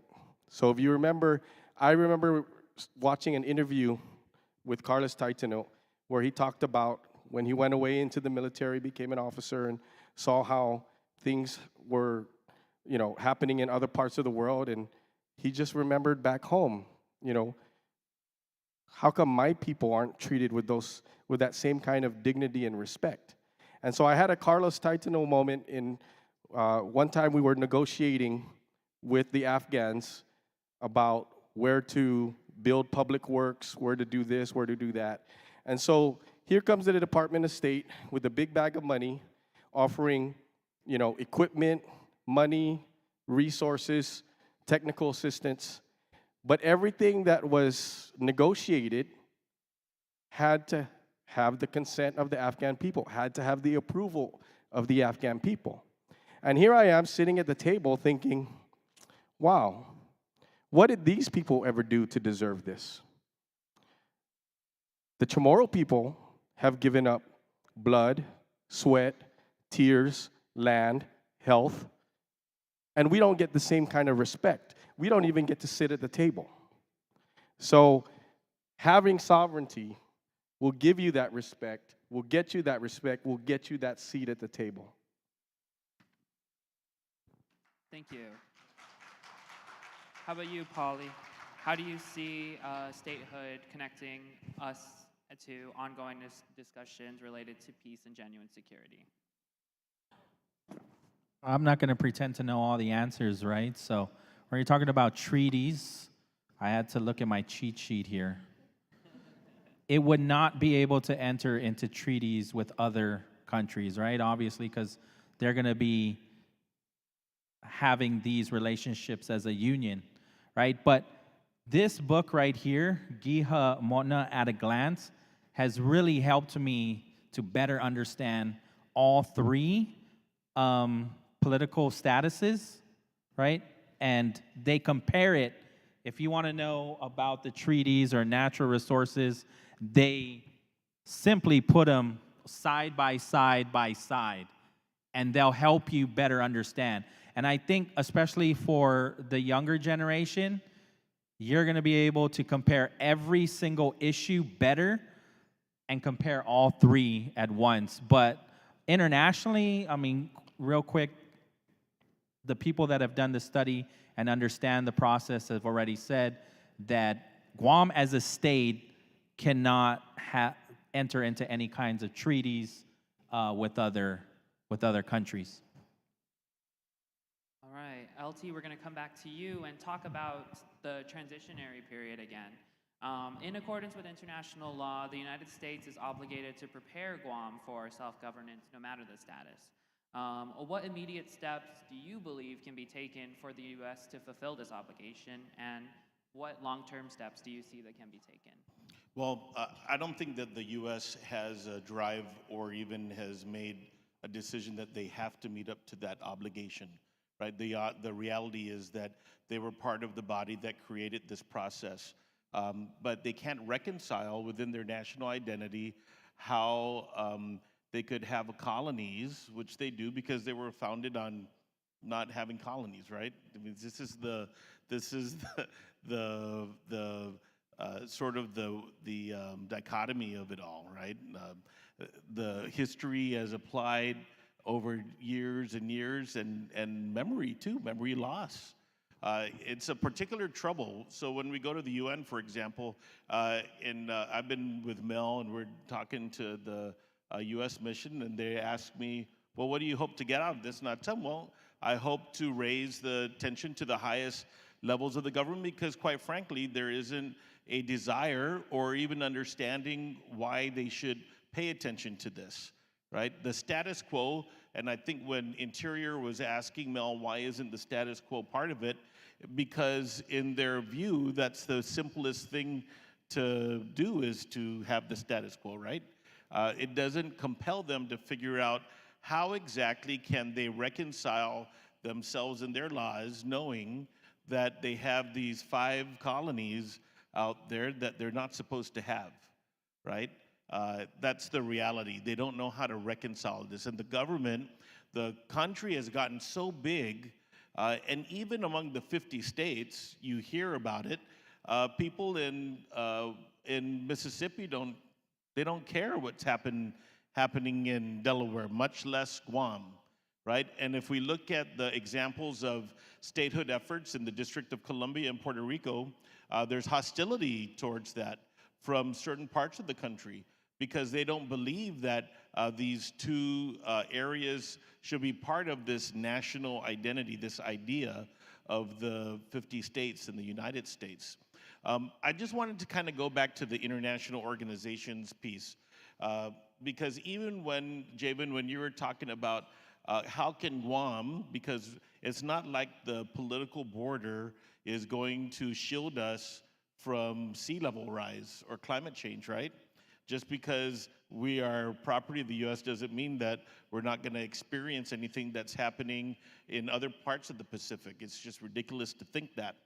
But the reality is that I was at this last year. I was at the Pacific Island Council of Leaders, which, quite frankly, is the only way that the Pacific islands under the U.S. can integrate with the other countries, right? And now I want to bookmark that and go back to and talk about Pacific Island Forum. But I just want to say that even the first world, which is pledging, billions and billions of dollars for climate action, they are requiring small countries with small with small infrastructure to do these first world reporting in order to access funds. In order to get climate funds from the European Union, you're going to have to do A, B, C, D, E, F, and G. By the way, Tonga doesn't have that ability. And this is a big talk about in the entire Pacific. It's wonderful that the first world and the area of the world that has done the most to cause the ecological crisis we're dealing with.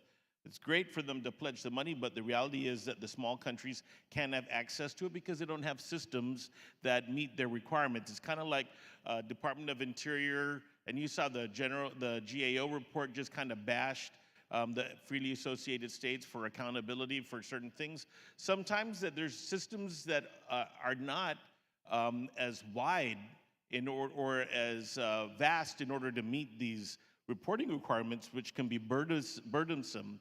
The other thing I want to say is that when we're talking about creating a national identity, right? Because we also have a schism inside Guam because of the colonial status. What is our national identity? A lot of us who spend a lot of time with our grandparents are compelled by what they went through in the war. Those of us also understand what's going on. It's not acceptable. How do you reconcile? So we said that we were going to apply for membership in the Pacific Island Forum, and we went back and applied for associate membership to try and find a path. And at the Pacific Island Forum, which is our region's preeminent regional organization, there also is a schism about how to deal with us. By the way, in Pohnpei a few years ago, they admitted New Caledonia and French Polynesia as full members. And check this out. The Tongan foreign minister was talking to us about this when he came. They were surprised when they came to Guam to do their country study. They wanted to find out, they wanted to meet with the U.S. mission, but there was no U.S. mission. In New Caledonia and French Polynesia, there's French mission there that's still that has more overreach into even local affairs that is not existent here. Meaning that in some ways there's more self-government going on here in our local government than theirs. Yet PIF admitted them to be full members. So if we're looking at equity, why wouldn't we be in that? How could there be a 2050 Blue Pacific Continent strategy without the Chamorros and the Marianas in Guam and American Samoa be absent? How could that be, right? I mean, we still also are a dominant part of the Pacific, even though we're relatively isolated. And when Lola was talking about, what I was thinking about when Lola was talking about is sometimes you just have to do things. How can you take it to the extreme and just push? Because foreign policy is different right now. There's a lot of sub-national diplomacy going on. Subnational diplomacy is stuff that is happening that the central governments are not doing.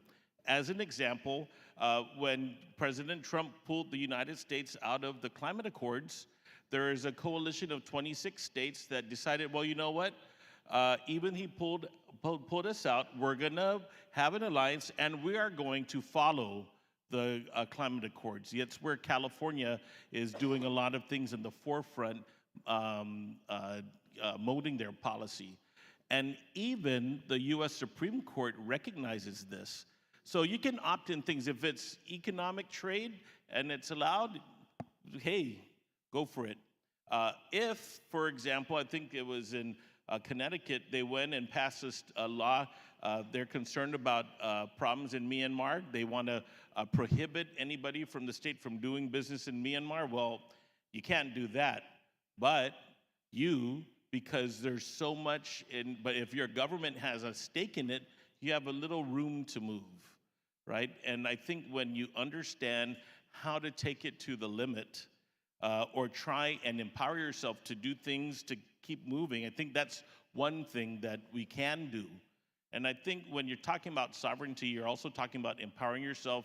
Sovereignty really means that you have a dominant decision-making authority in your affairs. So, like people, something that undermines that is when people say things like, oh, well, we need a receivership. Just because you disagree with politics shouldn't mean why is your default to call people from the outside that cost more money that know less than you to resolve your own issues. You have to be able to resolve your own issues within. That's what we're here for, right? And by the way, we live in a democracy. Every 2 years and every 4 years, you don't like what the leadership's doing, you have an opportunity to change it. And that's another thing that we overlay on what we're doing.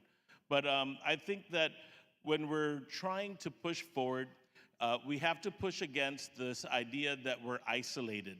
And we have to push against this practice of ourselves isolating ourselves from each other. A lot of people that don't agree with the political status movement, they don't want us to talk to people. If you notice that, like if I've gone to UN before, I get hit by some people in the media because they don't like it. You have no business, that's a waste of money.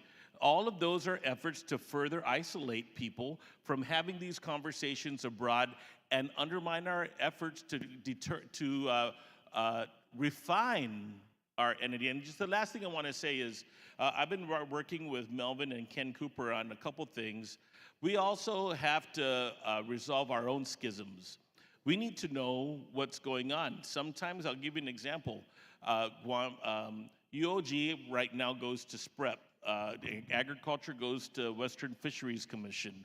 Somebody else goes to South Pacific Commission, right? We should be able to make sure our policy is consistent.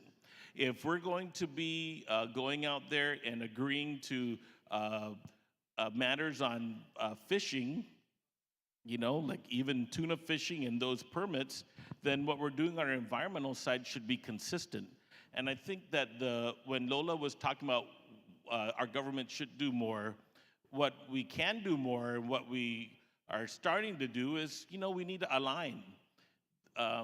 When you're in a high-performing organization, you have a mission and a vision. Everybody sticks to it. What are your 3 points? Whatever it is, you apply it to what you're doing, right? And I think that's something that hasn't been reconciled, really, throughout the government. We haven't seen any uniform vision and movement since the Commonwealth period, when our people of Guam voted one way and everybody was instructed in all 3 branches of government to go down that way. But we are far from that, right? I think the Commission on Decolonization statute that Senator Cristobal established, and this process is an effort to get us down that road. And I think one of the big challenges for us is to get people to realize that it affects their economic future. And that's what people are having a hard time connecting with. Why is this relevant to them when they're dealing with roving power outages or how to pay for their kid to go to school? And that's where I think this effort right now and other efforts are needed to let people understand that thing. And I know I'm monopolizing that. The only other thing I wanted to add is we also can push funding for programs that help with this work. Whenever we have discretionary funds, we can push things out. So I'm going to take credit, and I want to recognize that we have done things like push money out to the Zoamti project at EOG, even at EOG Press projects over at the Commission, having a Chamorro Minecraft, getting opportunities for language education in different ways, funding curriculum in schools, creating science fair projects from local research at the university. those are all ways that you can push for sovereignty, because in the end, it's about empowering ourselves with knowledge. And we have to, as leaders and as educators, so many educators are here. People underestimate all the great work that is being done. And I think that we have a lot of resources now that we can push out to the people. Chamorros and non-chamorros, by the way, because all these products, you know, there's a reason why we're all on Guam, right? Regardless of the race, there is a love for this island, there's a loyalty to this island. And there's a lot of things that we can do despite this political status. And I feel that you shouldn't use it to, you know, we shouldn't chain ourselves to this idea, right? That doesn't mean that we should be satisfied. You have to keep working and pushing, because it's never gonna change unless everybody does whatever role they're doing. Thank you so much, LT. And can we get a round of applause for the whole panel? Sorry, I just wanted to kind of keep this conversation going, because I think another really important thing when we think about transition is like true accountability, right? So, you know, a lot of people don't realize that the US, in placing Guam as one of the non-self-governing territories at the UN level, agreed to following the process. Part of the process is the US has an obligation to ensure that no matter which status is chosen, there is transition into that status. But if our community continues to place the blame in the wrong place and not hold people accountable for the true problems, how are we going to get towards a solution, right? Like, I think that first panel did a great job of showing that we often see the mitigation as the saving grace, right? Look at all the amazing things the US is doing for us. And what triggered this thought was when you had gone to the UN and sort of like in the talk radio, they kept saying, you know, the lieutenant governor is here, you know, spending all these millions of dollars from, you know, the pandemic relief funds, right? But then going and complaining at the UN. And it's like, wait, he's not complaining. Like, it is the US's obligation for having put us in this status, this inferior status. Like, bear in mind that the rest of Micronesia did better than the entire world in making sure their people didn't die from that disease. The entire world. FSM didn't get their first COVID case until 2021, late 2021 or 2022. Like, that is incredible, because they closed their borders and protected their people, and we couldn't do that. And because we couldn't do that, the US had an obligation to us, because they took away our ability to do that. And that's our mindset. We are holding the wrong people accountable. It's not his fault that he's working within the framework he's been given, right? The US has that obligation, just like we have a right to speak at the UN, and it's not complaining. And so I just wanted to make that point, because we have to do this, if not for ourselves, for our children, right? Who are fortunate. Those of you in this room who are in high school, I congratulate you for being here. I thank you for being here. I didn't have this opportunity, right? And I'm only 41. When I was in high school, I had to seek this out. And I was blessed to have people like Auntie Hope in my family tree, right? But now these are opportunities that are happening regularly. So for my actual kids, we cannot say that going to the UN is complaining. We need to understand what's afforded to us. And so the US has this obligation. When we transition, we need to hold them accountable to say, you led to the high cancer rates in our community, the high suicide rates, the high rates of violence and addiction. These are all things about the status quo that are common in other colonized places in the world. It is a direct impact of colonization. We shouldn't be leasing land from the military to build a hospital. They should be building a hospital because they have historically made our people sick. So when we transition, we need to express that. You have caused all of this harm. You need to help us repair it so that we can start on good footing, right? W.E.B. Du Bois always talks about, in double consciousness, this notion that Black people are expected to race, but they have their legs cut off. They're starting a race with their legs cut off and expected to catch up. The same can be said of colonized peoples. So when we transition, our own leaders can't go in the room saying it's Gov Guam's fault. Our government is 70 years old. Barely, no, 50 years old. I apologize, right?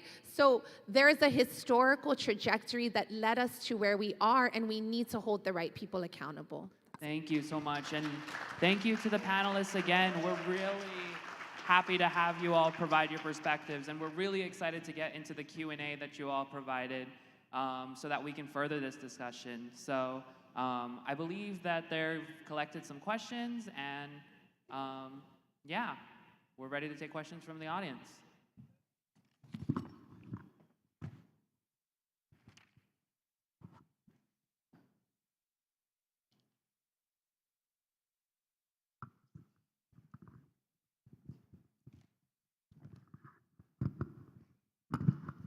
Please introduce yourself as well.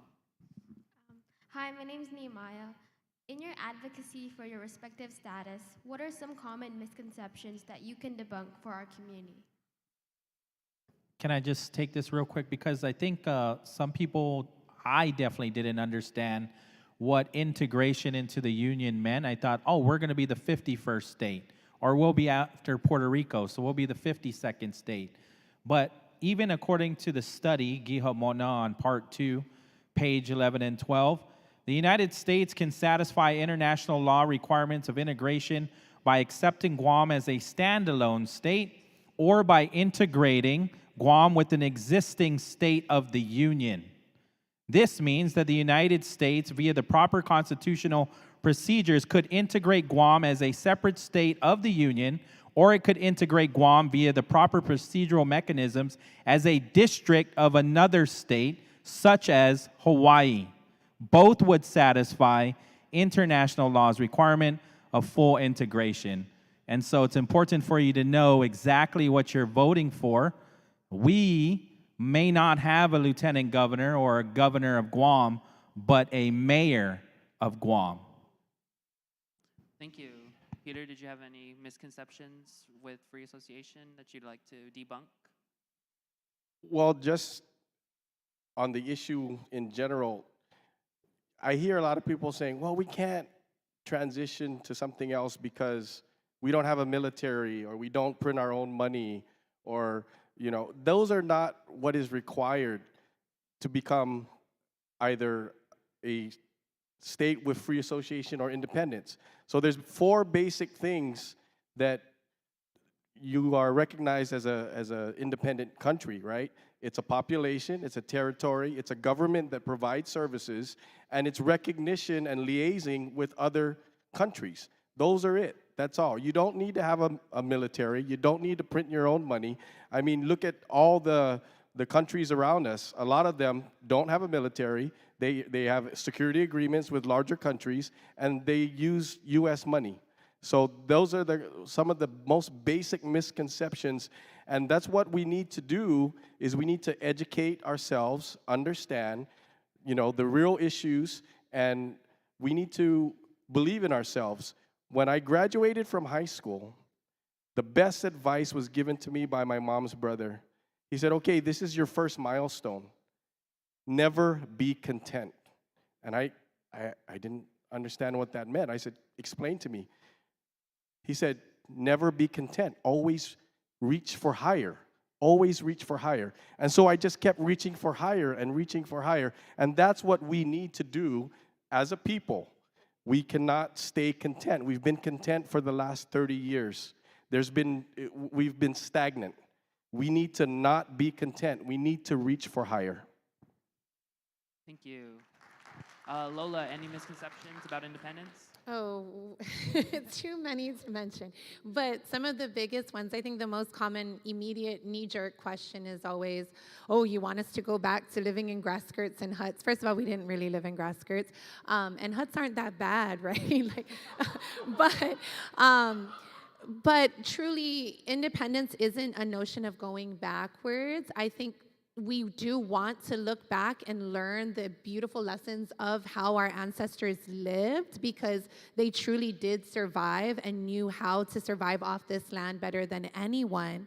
But a lot of the things that we have today, we don't have just because of the United States or because of our status. Actually, a lot of the technologies we have come from the region, and we spend a lot of money to get it from elsewhere to come back to us. So I think this idea that we would suddenly be cut off from any of the sort of modern things people enjoy is a great misconception. And in fact, we probably have greater access more affordably to things from our region, which is where the economic center of the world is.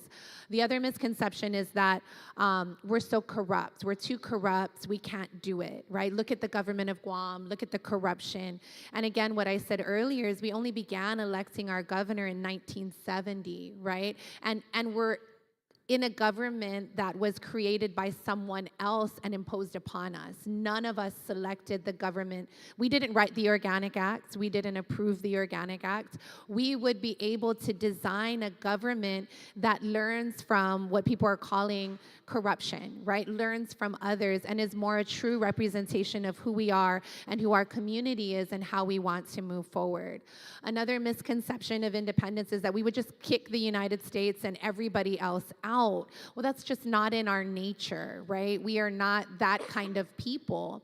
A lot of people think that respecting the Chamorro right to self-determine is wrong because it would leave people out. Well, no, the choice of which status option it is important that the people who were colonized decolonize, that they make that choice, because it's an act of restorative justice.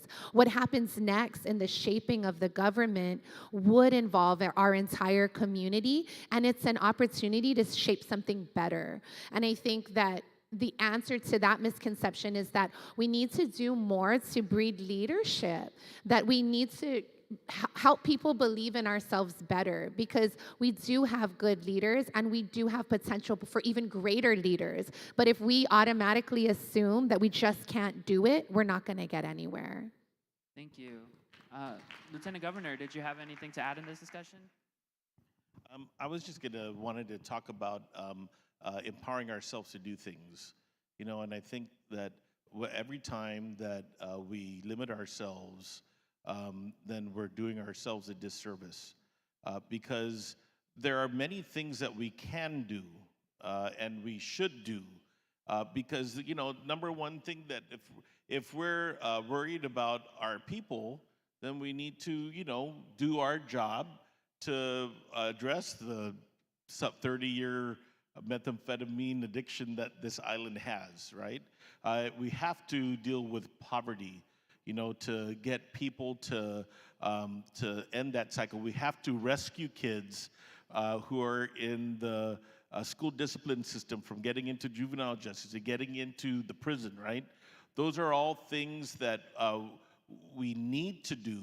And all of those things to empower ourselves will be even more supported in any of these three options that are in front of us. Because the whole point, and what Lola was talking about, we weren't part of the Organic Act development, right? Why do we have to go to the Congress to have an amendment to have an elected attorney general? Why would we have, voters on Guam should decide that, so that we can resolve paths. And then I would say that, just going back to one of the issues about treaties, right? The reality is that we're both foreign and domestic, right? It's so, there isn't a black or white on this. When Paulie was talking about watch manufacturing, which was a growing enterprise in the 1970s, to be taken out by complicated tariffs against foreign countries. They said we were foreign territory. Correct. Right. Yet, and by the way, we're outside the customs zone of the United States. We're also outside of the quarantine zone of the United States, as I learned. There's different meanings to that. And so when we have this problem where we don't know what we are, it's up to us to establish who we are, right? This effort to have social studies curriculum throughout the island that is localized is an effort to establish who we are. To be able to have natural sciences that are tied to our natural environment that we instruct our kids, that's part of establishing who we are. It's not really establishing who we are, it is utilizing and valuing who we are. There's a value to us. Many times, and I learned this when I was in my younger days, I was 15, 16 years old when I started getting to political status.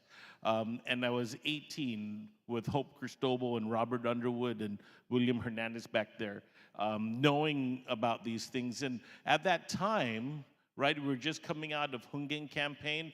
People are always attacking our worth as if we don't have value. This issue of dependency that Lola was talking about earlier, right? These are approaches that are meant to undermine efforts to change, right? Because they're scared of change. But we're the ones that are going to be making our change. We shouldn't be scared of it in any of these options, because we are going to be in the driver's seat. We do have to negotiate certain things, but remember, our job is to educate the voters so that they can, and for me, I see my job as following what the voters are saying. And if there's a political status option that is selected, then my job as a leader is to go out there, effectuate, and try and meet what their expectations are. That's how this process, I feel, is supposed to work. Thank you. I just want to say, I recently saw a picture with you and Hope way back, and you had hair. It looks so different. Are there any more questions from the audience? When can the government of Guam realistically implement an external affairs office to prepare for changes that will occur in the change of political status? Lieutenant Governor, Yeah, that sounds I like think, a well, question for you. now, you have to, like I said, the reality is that we are engaging already. Even though we might not be in a situation to do treaties, but we're participating in certain ways. We have a seat at the South Pacific Regional Environmental Program. We have a seat at the Pacific Community, right? We are also part of U.S. domestic organizations, right? And I think that a lot of folks, my vision is that we have a core curriculum that people that are representing the government are going to be able to have a foundation of, so that we have a consistency out there. Because right now, I think for the longest time, we're a little inconsistent. And that's because we're working in silos. Part of Guam Green Growth also is recognizing that other people are doing things. And sometimes people are doing things in the same direction or in the same vein. If we were working together and collaborating, we'd even make more progress. And I think part of that identity that we as the government of Guam, because the government of Guam is a people of Guam. And I think that's an active effort right now. And I know that we're making moves already in the Sustainable Partnerships Committee within Guam Green Growth that Melvin is on, Dr. Ken Cooper, and I would invite other people to be part of that. And the other thing I wanted to mention, and we didn't have a lot of discussion here, is we have to, of course, yes, it's true that there's militarization going on. The existential threat to us is climate change, right? Militarization is part of politics and part of the current geopolitics, but we have a bigger battle, really, because the climate change issues are existential to all of us. It is going to change and permanently affect us unless we empower ourselves to protect our people so that they're not climate refugees, or that they can make sure that they're going to be safe. That is security too. In many ways, it's so much more important. It is more important. because people are expecting us to keep them safe in their homes, and that includes the natural environment. Just wanted to say that we've got to also start, everybody has to start thinking about that. Did any of the panelists have anything to add? External Affairs Office? All right, if there's any other questions, if not, can I get one more round of applause for the panel?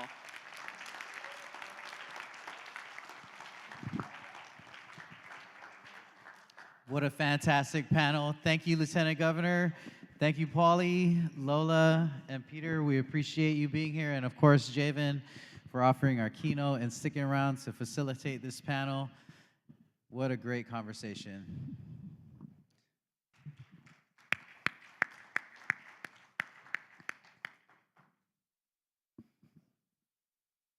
I'm going to go ahead and take this opportunity to remind folks that the Commission on Decolonization, our mission really is to educate people about the importance of political status, but we are not built to advocate or promote any one particular status. The point really is to get us to a full measure of self-government, right? And that can be done through any one of these political status options. The task forces are created specifically for that purpose. And so the Commission on Decolonization, our office manages the work of the three, we don't manage, we facilitate the work of the three status option task forces. So statehood has a task force, free association has a task force, and independence has a task force. And they are funded annually. They're given an annual appropriation by the Guam legislature in order to fund their educational efforts, but the work is facilitated by volunteers. And so we always need volunteers. I know that Lola is one of the members, co-chair of the Independence Task Force. Some of the other members are around here today too. Free Association, we can put you in contact with their membership as well as Statehood. I believe Statehood still has an active website, yes? Free Association, I believe, has a Facebook page. But we always need volunteers. We always need folks to participate in the work. If there's a status that you are drawn to for whatever reason, I encourage you to get involved and to help advocate for that status. It's always great to have representation for each. It helps the discourse and helps people to learn and make their decision. Okay, I'm gonna go ahead and bring you, are you ready to go? Yes, okay. I'm gonna go ahead and bring up Harmony right now to give some quick instructions for our final activity. We're just, if I didn't say, but we're gonna just power through, break, and end this thing, okay? So Harmony will give you instructions, and then after our tabletop discussion, we will close. Hi guys, thank you. Oh, let me move that. Okay, sorry we don't have a break, but we do have cookies. Yay! So if you like cookies, they're in the back. Yeah, okay. Thank you all again for joining us for the whole entire Fanhita conference. We know it can be very heavy to talk about these topics, but we hope you come out feeling empowered from it. Okay, and we know, or feeling empowered and knowing that you have a place and space in this conversation. So that brings us to our last activity, our table discussion, where we, the Commission on Decolonization, to inform our public education program, want feedback from you, the community. Okay. I'm being recorded. Okay. Okay, raise your hand if you were not here yesterday. Okay, some of you weren't here yesterday, so we'll briefly go over the instructions for the table activity. For this activity, we are going to, with our tables, discuss the question that we're going to put up and essentially provide feedback, and the Commission on Decolonization will put that together into a public education community engagement plan. So you're going to inform our work, which is great. Okay, let's quickly go over the instructions.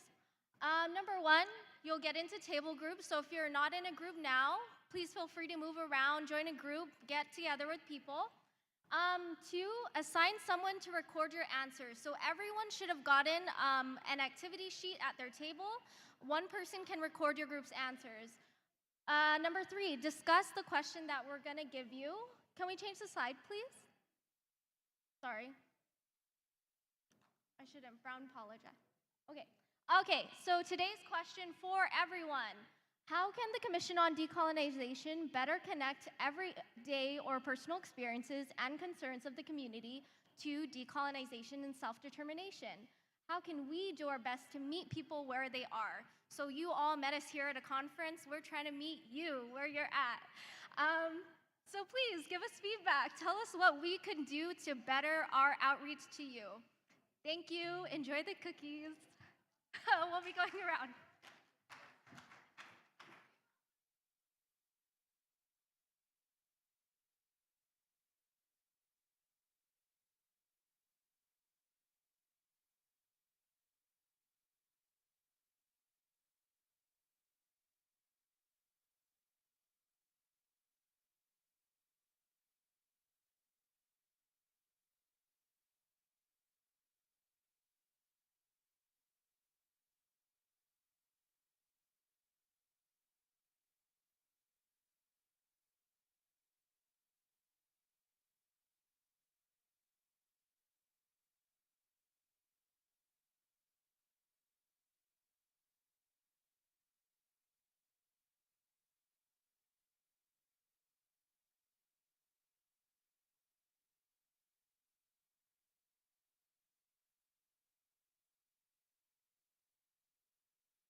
Oh, okay.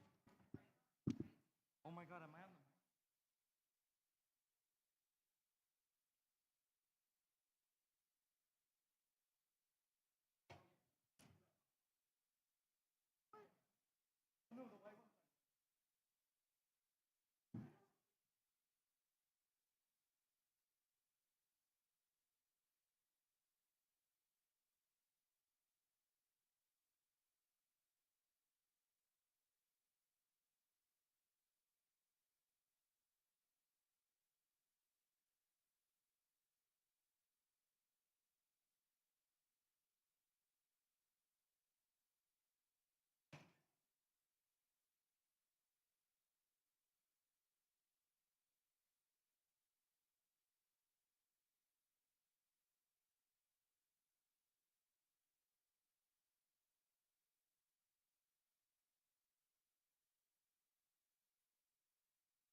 Okay, I was just noticing like more the energy level went up, like there were jokes, so I feel like we're done.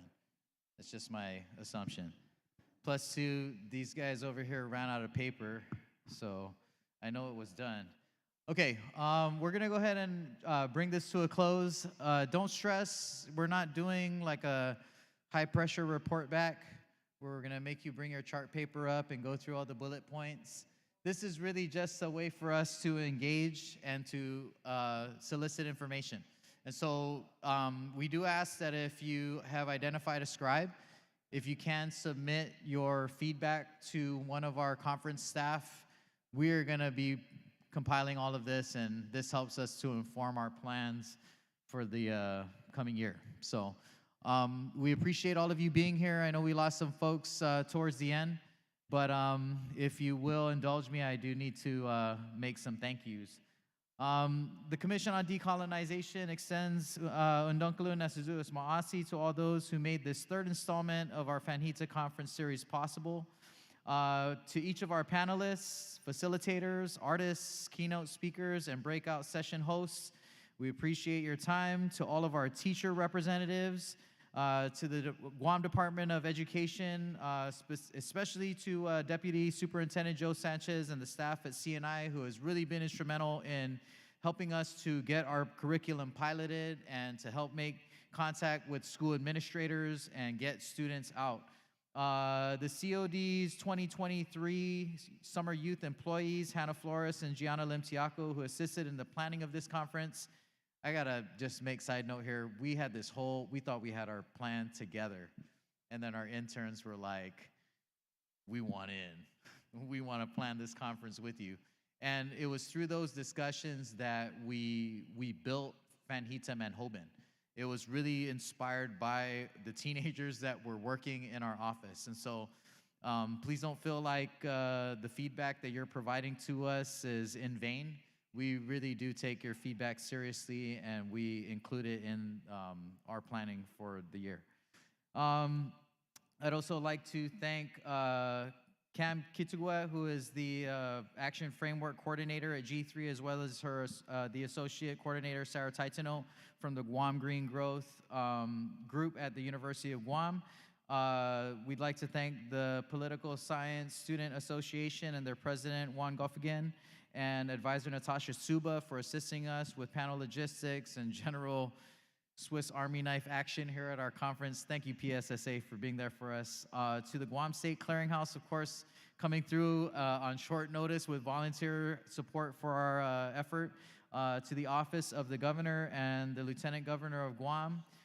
We'd also like to thank our partners at Beyond the Reef, PBS Guam, Ethos, the University of Guam Press, and the Guam Museum and the Department of Chamorro Affairs. I'd also like to give a special shout out to MCCA, who is a part of our day one panels. I know I saw MCCA folks. Oh, there you are, MCCA. This is like MCCA table, right? Yeah. Thank you guys for being here. We're really deliberate about our connection to climate change and sustainability issues. So we're blessed that MCCA was so supportive, as well as the G3 group. We need more of these types of collaborations. And last but not least, I would like to invite all of you to our community night event, which is happening 5 to 9 p.m. tonight at the Guam Museum.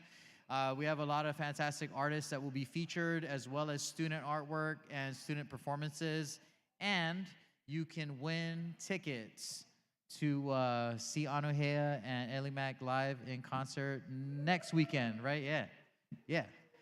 Shout out to Beyond the Reef and the John Dank Show for donating tickets that we could use as giveaways. So we look forward to seeing you there. We hope to engage with you again at our next conference. Please share the link. It will be available.